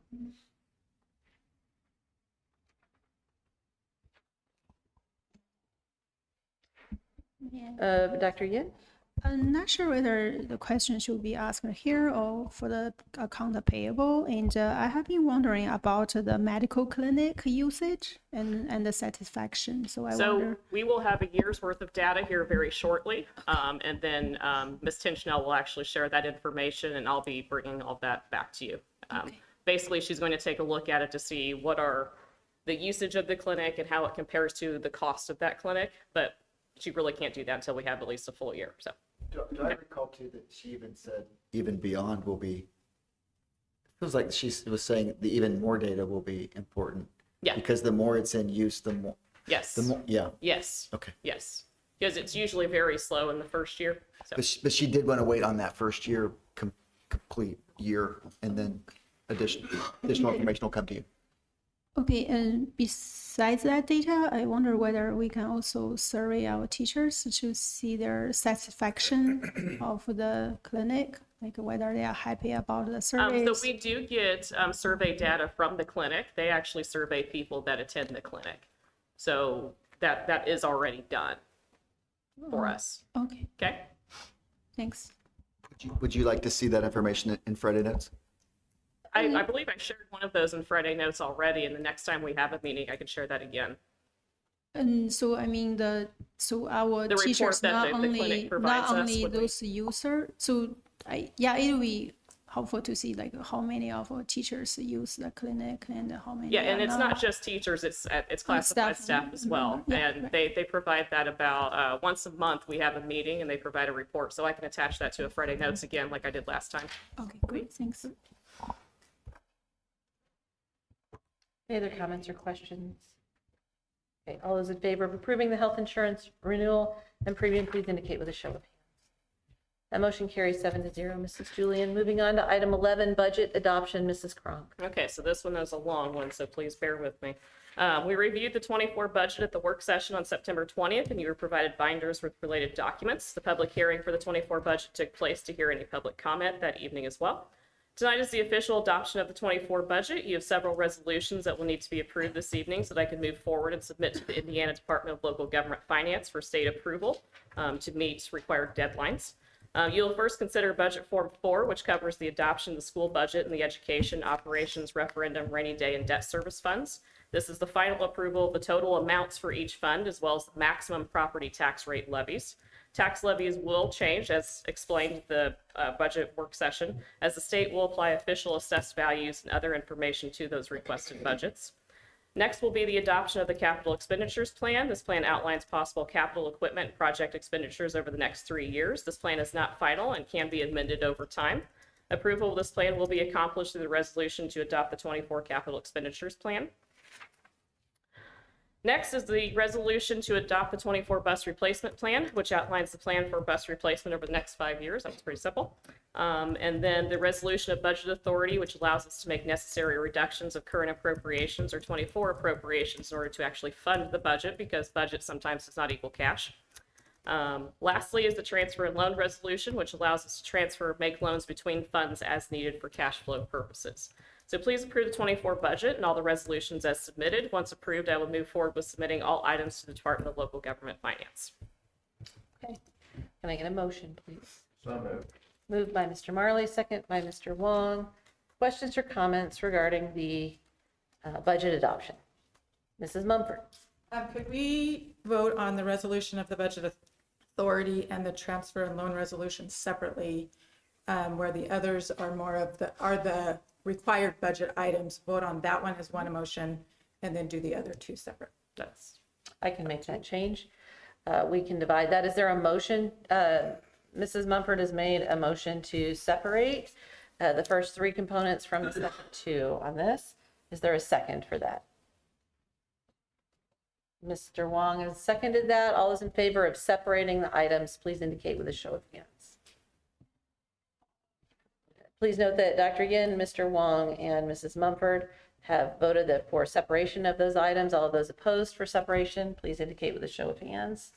Mr. Schott and Mrs. Austin and Mr. Marley vote no. That motion does not carry. We will vote on all of the items in the agenda as one item. Are there any other follow-ups, Mrs. Mumford? Yes, I would like to say that I won't be voting for the budget. I do approve the budget for 2024, but I don't agree with the resolution of budget authority nor the transfer and loan resolution. Both these resolutions are resolutions that are not required. Also are resolutions that just kind of give blanket authority, and I would prefer that when these things are needed that they come before the board instead of just giving that authority. Okay, thank you. Any other comments on this item? Okay, hearing none, Mr. Wong, go ahead. Regarding this form number 4, I saw there's a referendum fund over here. The fund code is 0022. I remember it's 0160, right? For the referendum. Okay, so They are that's a different. very good question. So the DLGF numbers are different than our numbers. Oh, okay. State Board of Accounts has the fund numbers that you're accustomed to, and the DLGF gives different numbers for those. So different coding phase. we have to basically reconcile them in our accounting system when we're uploading everything. So yes, it makes everything very confusing. Okay, but Yeah. they are. But pretty yeah, much all referendum same- is same thing. 160, what you know of, and then the DLGF assigns it a different fund number. Yeah. But they are same thing, Yeah. right? And then to throw everything else into the mix, program codes are different as well, and so are object codes. So yeah, it's great fun. Okay, I just look at these numbers. Okay, another question regarding this resolution for transfer and the loans. And I see there's the whereas West Lafayette Community School Corporation may need to transfer from fund to fund for budgetary purpose. And so for this item, can you give us some good example, I can give you say an how? example. Yes. Yes, it may or may not happen. This is just purely maybe an example. Okay. So possibly to fund a project that we don't necessarily have appropriated in rainy day funds yet, but we want to pay it from the operations fund. We could do a transfer from rainy day to operations to pay for something like a phone replacement or something like that. A loan could be at the end of June 30, if, for instance, maybe we don't get a property tax settlement in time, the operations fund may go into the negative. We would make a loan from another fund to offset that negative fund because we can't have those in negative on June 30. And then we would put that money back after June 30. So those are examples of why that would happen. So for the first example is follow up. So you move some money from the rainy fund to whatever operation, and then later you will bring them back. Mm-hmm. Okay, but you will bring kind of short-term loans from. Of the loan section, yes. Okay. You can move cash from one fund to another fund. Like I said, if the operations fund were to run short, you could move cash from rainy day fund to operations fund, and you just leave it. So that's a transfer. And then there's also a loan. There's two different things. Okay, so in case the operation fund, sometimes we fall short of the fund and then we Yeah. just use the, okay, gotcha. And also over here, basically saying the next item, they say we can authorize the superintendent and all CFO to transfer or loan money between permissible fund. So when we say permissible fund, what is included? So those are the budgeted funds, basically. So like I can't take money from a federal fund and transfer it into, say, the education fund. Okay. That's not a permissible fund. But the hours, the operation. So education operations, you can't transfer out of debt service into another fund. So education operations, rainy day, and referendum fund typically. Okay. But I have the same question as Ms. Mumford. So when we do these things, are you going to at least? I will notify you. Mhm. But we don't need to go approve first and then. Correct. Okay, so this just kind of authorize you can. It's basically for cash flow purposes. Okay.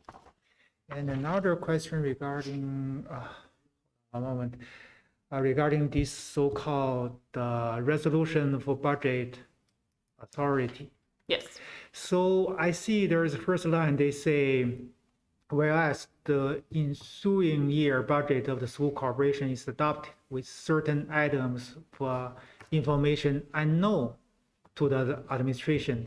So do you have an example of certain item for information unknown? So this would be for reduction of appropriations. So like right now, we have a certain budget appropriation 2023 budget. Okay. In order to fund my operations fund for 24, I actually put in the budget that I need to reduce my appropriations, basically reduce what I had planned to spend from operations to get the budget that I want for 24. So I do next need to year. have that in order to make that happen. And in 24, remember that budget doesn't necessarily equal cash. So Okay. we're planning, 6 to 18 months in advance for this budget. We don't necessarily know for sure what our cash is going to be in 24. I may have to reduce our budget appropriation, meaning reducing the ability to spend because maybe my cash may not equal that. Okay, gotcha. Okay. Now, if we do an additional appropriation, that does have to come back to you, and that actually is a 2-month process. You have to put it in the newspaper, and then the board has to vote for it. So a reduction is just minimizing what we can spend. Okay. Another question, at the end of there's saying budget year appropriations as necessary in order to fund the next year's. And that was the first example that I gave. That's you. you already, yeah, good. So basically, when we do these kind of things, you will at least notice our boss, but you don't need approval. Basically, this is Right. kind of a blanket. The reduction is really just to get the budget that we want or need. within yeah. our cash. Yeah. Okay. Got it. Thank you. That's all. Thank you. Okay, any other questions for Mrs. Crum? Great. All those in favor of approving the budget adoption, please indicate with a show of hands. Please note that Dr. Yin, Mr. Wong, Mr. Schott, Mrs. Austin, Mr. Marley voted yes. All of those opposed. Mrs. Mumford, that motion carries. Mrs. Julian. Moving forward to item 12, accounts payable finance update, and Mrs. Kronk. Yeah, claims for the period of September 13th to October 4th total $2,577,721, including regular corporation expenses and the Wabash Valley Education Center expenses. Of this amount, $1,531,894 were paid towards wages, salaries, and benefits. Moving on to our preliminary fund report for the month ending September 30. The education fund is a balance of $2,306,474, and total funds on hand for the corporation are $17,807,873 over all funds. The fund report is preliminary as we're still working on closing the month of September at this time, and some revenue is not necessarily posted on that yet. A reminder that federal grants are reimbursable grants and run in the negative until we receive reimbursement. After approval of the teacher agreement this evening, we'll be working over the next couple of weeks to finalize teacher contracts for 23-24 to prepare for the retroactive teacher pay in November. Budget documents will be submitted over the next week so that our DLGF representative can begin the process of review. I basically have like 48 hours to get everything uploaded. The DLGF must approve our budget no later than December 31st of this year for 2024. Please approve the accounts payable finance update as submitted. Entertain a motion, please. Moved by Mrs. Austin, second by Mr. Marley. Any questions for Mrs. Kronk about the finance payable and finance update? Mrs. Mumford. There were several purchases that were like purchases and then reimbursements on that second and third page between like the fence at the elementary school, striping the parking That lot. was probably, it was moving to different funds. So we may have paid it from one fund and I maybe moved it to a different account Okay, number. so- Or paid from it for this account number, moved it to a different account number. Okay, that's helpful. Yeah. And then the STEM grant, is it closed? No, we Is actually have it- another year. We have another year. The state informed us pretty late last year. that Okay. It was extended. So are items like, I was recently at a parent council meeting and teachers were asking for calculators, which I thought we had covered. That would be something. We've actually paid for a lot of those that things through could parent get councils covered in already. that. Mhm. Yep. Great news. Okay, I'll pass that off. That's it for me. Any other questions? Okay, all those in favor of approving the accounts payable finance update, please indicate with a show of hands. That motion carries 7-0. Mrs. Julian, moving on to the superintendent evaluation process. This is something that we do annually. As a reminder to everyone, the status of Dr. Reiner's contract, it renewed effective July 1, 2023 for a further term of 3 years. So that is July 1, 23 through June 30, 26. So Dr. Reiner is in the first year of the 3-year term. This contract is structured to automatically renew every July 1 for an additional 3 years. One of the most important jobs that we do as a board is to conduct an annual performance review of our superintendent. So I am going to outline for you what that process will look like for us this year.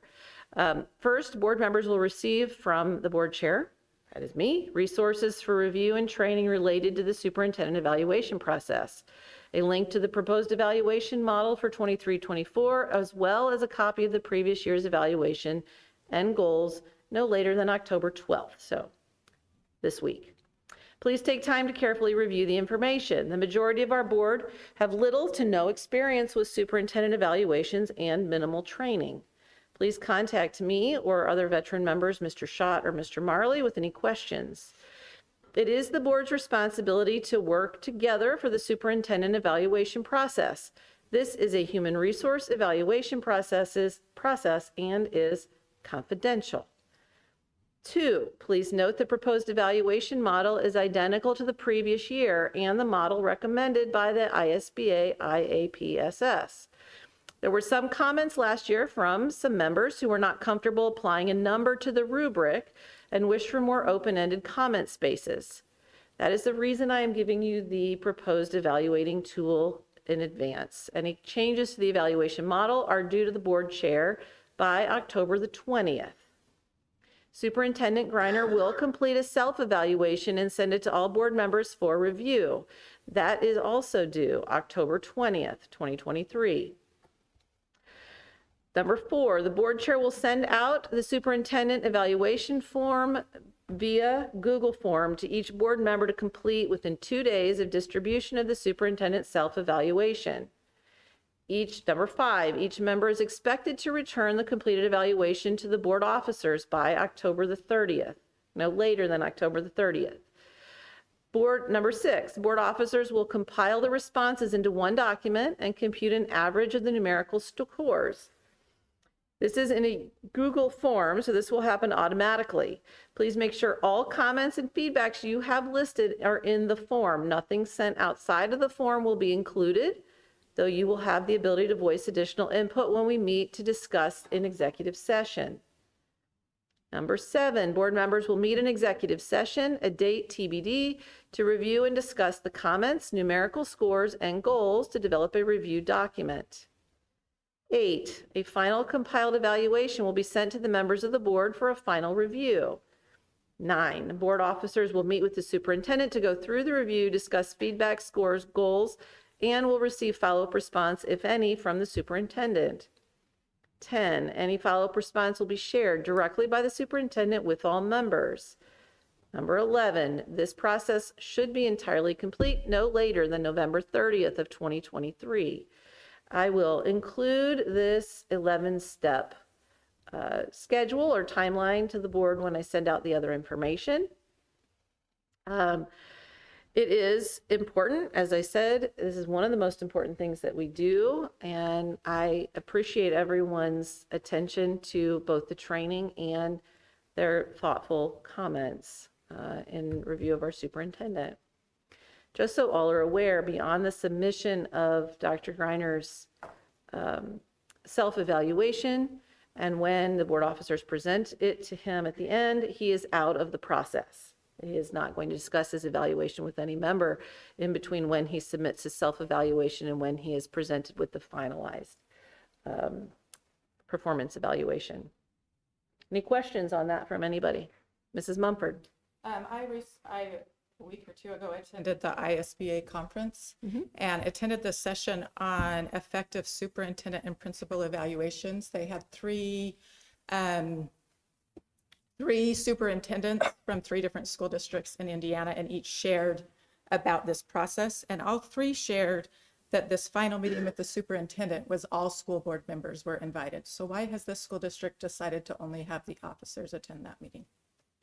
That has been the tradition, and all school board members are all of their comments. So when we compile the numbers, and that's the reason for that rubric, so that is a numerical score that determines effective, highly effective, et cetera. But then what we do is include all comments. So if you write in the open-ended questions a specific comment, Dr. Greiner would have access to all comments given from members. That leads for a more concise conversation. It is very fluid and open, and this is the process followed with Dr. Greiner last year. And as I understand it, is acceptable to you. Is this an acceptable process that is outlined, Dr. Greiner? It's an acceptable process. No. Anybody else? Any questions? Okay. I'd like to move on to information of the board. We're going to go on to a board training matter. This was requested by some board members via an email on a recent personnel related issue. And so this deals specifically with an inquiry about individual and corporation liability related to public expressions of board members and their opinions, specifically as they relate to personnel matters. So in response to those inquiries, I have reviewed appropriate bylaws and made inquiry to our legal counsel as well. So as I stated earlier in the meeting, I gave some examples from Board Bylaw 144.2, board member ethics. It deals specifically with, and probably the most notable of those is to act only upon the recommendation of the superintendent in matters of employment or dismissal of school personnel, and to refer all complaints to proper administrative office by discussing them only at a regular meeting after failure of administrative solution, which means, in simple terms, our superintendent gets the opportunity to come to a reasonable conclusion to a problem before we as a board direct him on any action that should be taken. So I also got this response. I specifically asked our legal counsel, Jessica Billingsley, to give us a statement. So I did not provide her with any opinion. I just forwarded to her this communication and asked her to give us a statement that could be read in our meeting to clarify for the members of the board what potential legal ramifications exist for failure to comply with these board bylaws as they are written. This is her response. From a legal standpoint, board members should generally refrain from participating in personnel matters until brought to their attention by administration. The board is the ultimate hiring and firing authority of the school corporation, and as such, any actions taken by the board collectively or by individual members will likely be attributed to the school corporation for liability purposes. The board's involvement in a personnel matter at any time prior to the ultimate determination diverges from the standard process to address personnel matters. Treating any employee differently in this way could provide grounds for a discrimination claim. And while rare, board members can face personal liability if the conduct violates clearly established law. Moreover, regarding certified staff, the board will have to serve as the ultimate arbiter if a certified staff member challenges the cancellation of their contract. If a board member has been involved with the matter previously, that board member will likely need to recuse themselves to maintain the integrity of the process. That, of course, refers to the due process.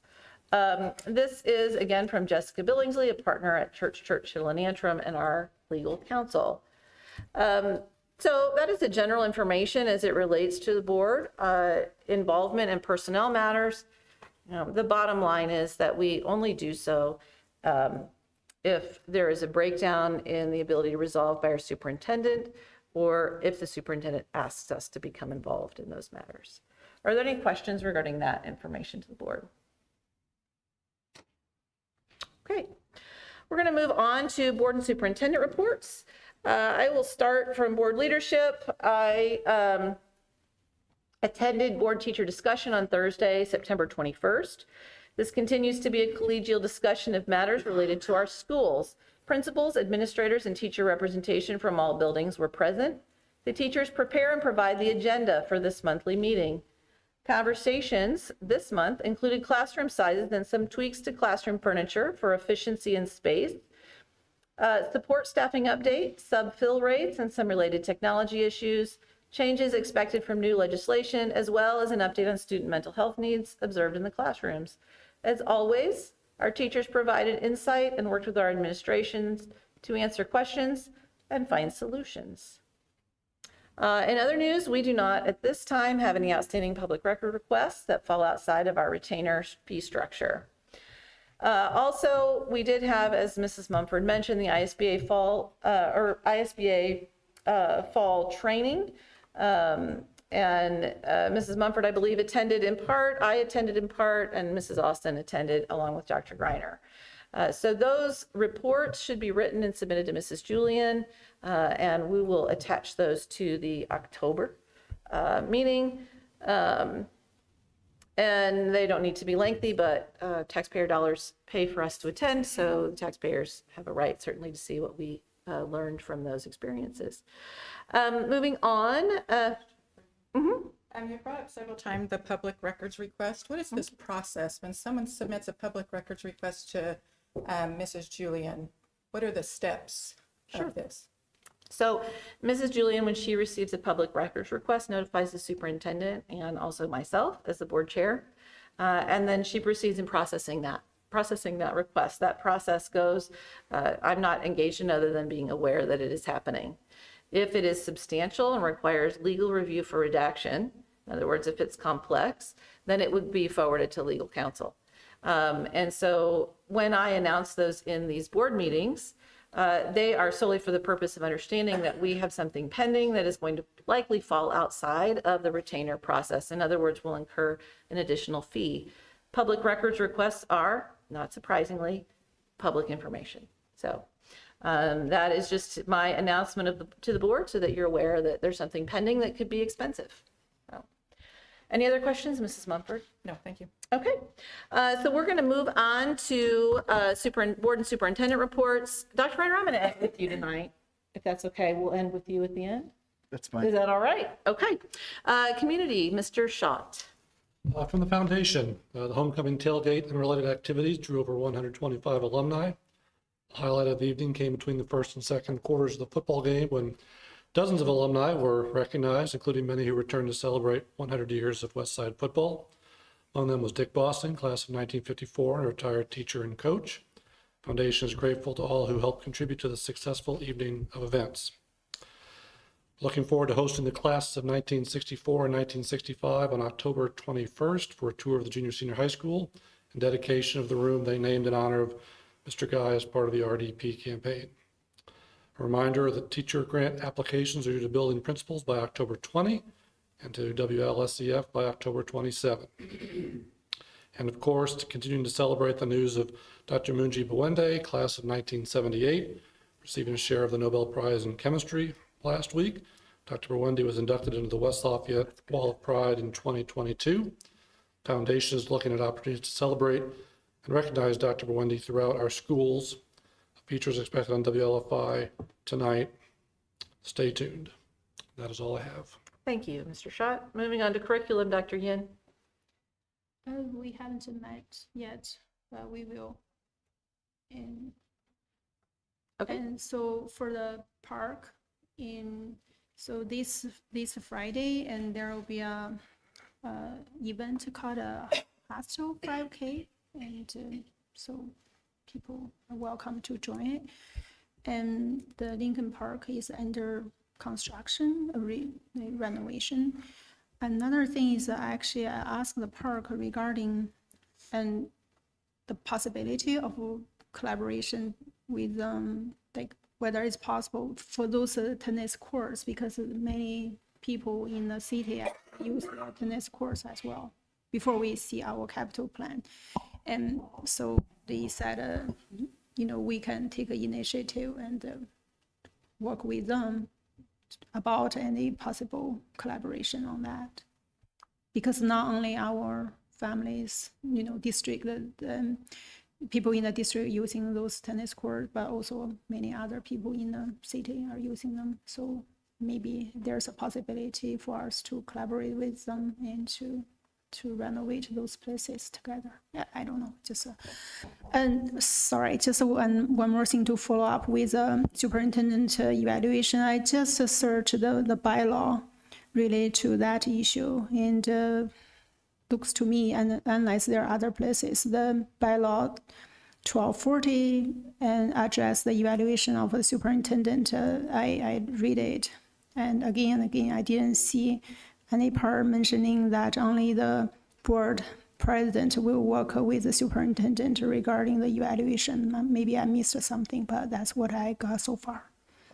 Right, so to answer that question, it is not a matter of just the board chair doing that, the board officers do that. And when we do meet with the superintendent, that means that we don't need to hold a meeting, we just have a more casual meeting and allow him the benefit of all board members' comments. So as I stated to everyone in the beginning, I am setting out the process and all of the attached information, as well as some learning documents so that you have the opportunity to review and understand the process overall. From a philosophical standpoint. So you are welcome to provide feedback on that. That is the reason why I've structured it with a window at the beginning for you to do that, all members to do that, actually. I recognize that we have 4 members who have done one or none of these, so some additional time to have some conversation could be beneficial. But this bylaw doesn't mention the board officer either. So the bylaws are not prescribing everything. They also don't say that I would need to wear shoes at that meeting either, but yet one could presume that I do wear shoes. So it's just, they're not going to give, it's not a recipe. You're welcome to provide feedback when you get the summary. But just last week, Dr. Greiner said, he's working with all of us. So I really appreciate that. And I hope we... Dr. Yin, as you did participate in this last year, you know that every word that is presented to Dr. Greiner is reviewed in full in person by the board. And then the final document is also reviewed by every member of the board. So there's not any attempt, in fact, it's extraordinarily laborious to include as much feedback to our superintendent as we do.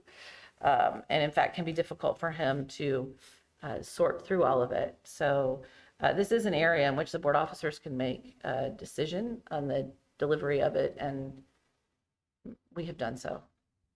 Okay, but you're welcome to provide feedback as part of the process. So moving on to finance external, Mr. Marley.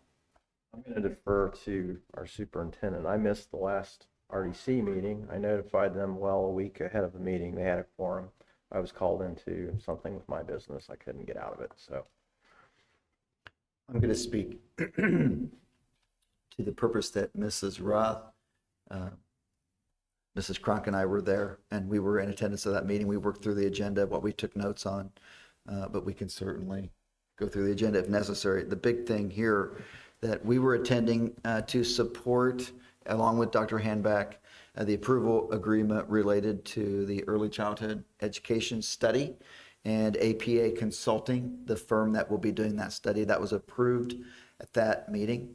The company is in the process of doing the study, and they're going to survey families. They're going to conduct those during the month of February and based upon their timeline. So we'll get additional information in the future. But to give you face-to-face information, Aaron Easter has agreed to come and speak to our board in November to explain the process and what will take place over the next several months. So that'll be on the November agenda. You're welcome. Okay. Finance internal, Mr. Wong. Not too much, just one thing. I joined the collective bargaining meetings, and it was very smooth and productive meetings. And I can see the collaborative and the constructive effort from everybody involved. I think we share the same commitment to the well-being of our students. So I truly appreciate everybody's dedication and effort. Thank you. Thank you. Thank you for your efforts to come up to speed on that one as quickly as you did as well. I appreciate that. Internal systems, Mrs. Mumford. The Public Schools Foundation had a successful cupcake run walk, and they're currently reviewing their fall grants. So I think their plan is to announce it in the next few weeks. And then I did want to bring up now, because we don't have much time, the concern that was shared with the AP exams. I didn't know, is this an option that we could turn to the foundation and have them help. I mean, the students have the fees due by November 1st, so it's not like we can wait till our next school board meeting to have any sort of board discussion of how we can help our students with this request. Say that again? It will be covered one way or another. I will have conversations with the foundation to see if they can help support it. Fantastic. And if not, that it's something that I can cover as well, so it's fine. Perfect. So all the students, I mean, in the past, they've been able to have most of their fees covered except From the a state, few. yes. So from their point of view, we will be able to cover everything. I asked Mr. Schreiner to get me some information on Good. what that estimated cost is going to be before I have those discussions with the foundation. So. And the foundation is already Tanya Pinkminer took note and is going to be speaking to the foundation too. So there'll be Good. multiple avenues. How to soon share can we information. let students know that this is on the table? Because I know fees are being turned in and students are in turmoil right now trying to pick. I'll work with them here over the next couple of days. Perfect. Thank you so much for doing that. Worst case is about $68,000. Given what, Worst case, yeah, given what I heard from one of our students. So every board member understands the typical process for something like this would come up through a board teacher discussion. That would be the normal pathway for there to be a concern from students and from teachers that would come into board teacher discussion, and that would come into our school leadership from that avenue. For whatever reason, this one did not get placed on the agenda for the last board teacher discussion.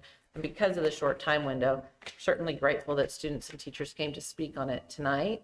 So this would be an exception to use of the normal process that is there already in existence, if that makes any sense. The state did not consult with us on our timeline. So I want to just clarify for you, because I could see how it could be confusing.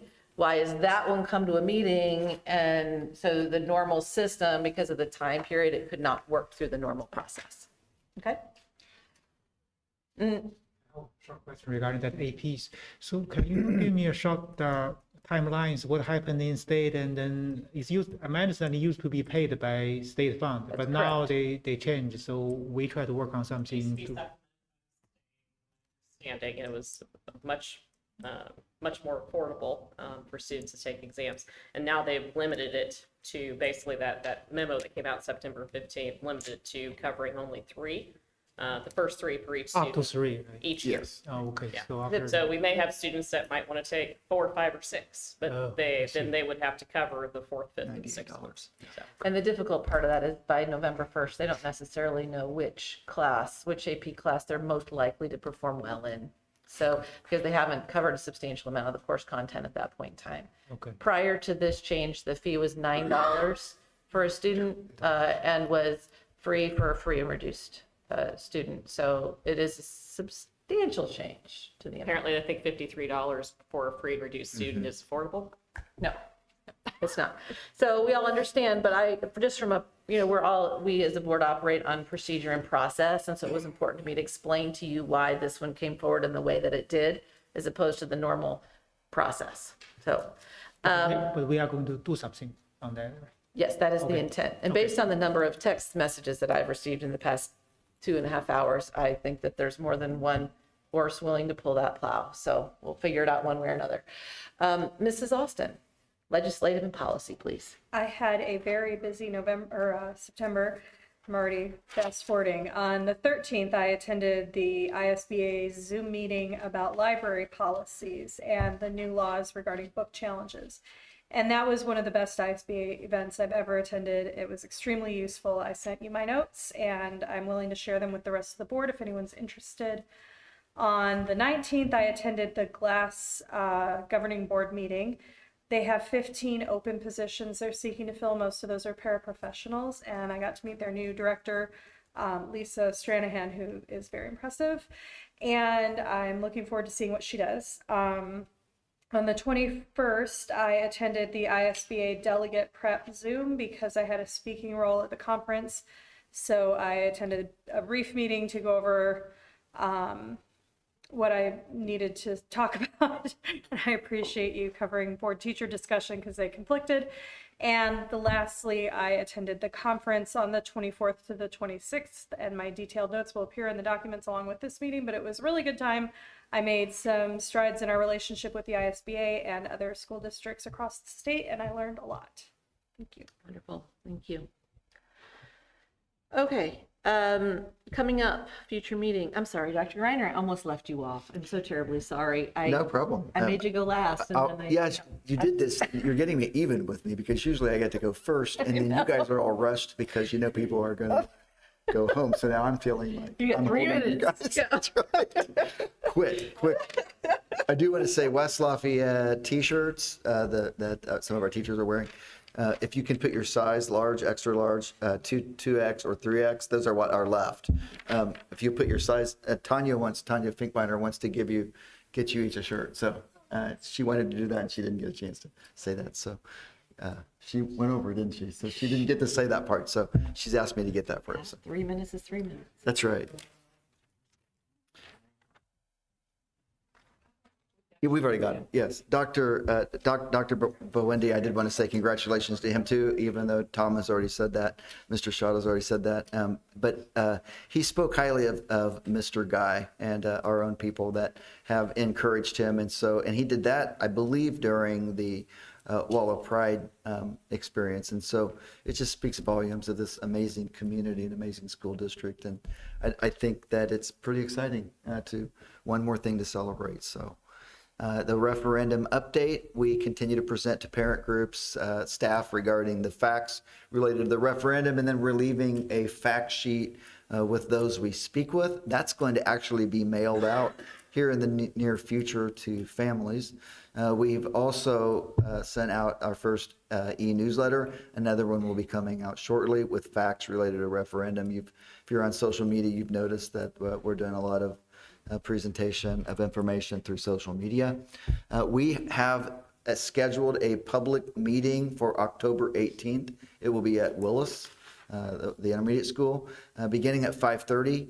We'll have a little bit of entertainment with a music group, and then there'll be some light refreshments. There'll be our presentation that we've been doing out throughout the community, but then Dr. DeBoer is going to come and speak. He spoke to you guys early on. He'll give that presentation. As we know, he's very interesting in the way that he shares information. So he'll give his overall presentation of school funding, and we'll give the facts that we've been giving, and again have that fact sheet available. And then we want to do the same thing. Dr. DeBoer will not be a part of this one, but we want to schedule a Zoom or Google Meet meeting the following week after our October 18th presentation. We'll do it via Zoom from our homes. She'll have her cat, and that's right. And then so we'll present and answer questions electronically as well. So did I do it in 3 minutes? Yes. Okay. Sure. Yes, All right. absolutely. Those are my reports. Okay. Upcoming meetings, we have a work session if needed, Friday, November the 10th. I will back that up and say, as a reminder to everyone, that November 7th is Election Day. Friday, November 10th is a work session if needed. Monday, November the 13th is a regular board meeting at 6 o'clock here in the LGI room. 11/1, I'm really out of order. The ISBA regional meeting is at 5:30 for those who have registered. Upcoming dates of interest: Wednesday, October the 11th, believe it or not, is the end of the first 9 weeks grading period. Thursday, October the 12th through Tuesday, October the 17th is fall break. And Wednesday, October 18th, the second 9 weeks grading period begins. With that, I would take a motion to adjourn. Moved by Mrs. Austin, second by Mr. Wong. All of those in favor, please indicate with show of hands. That motion carries.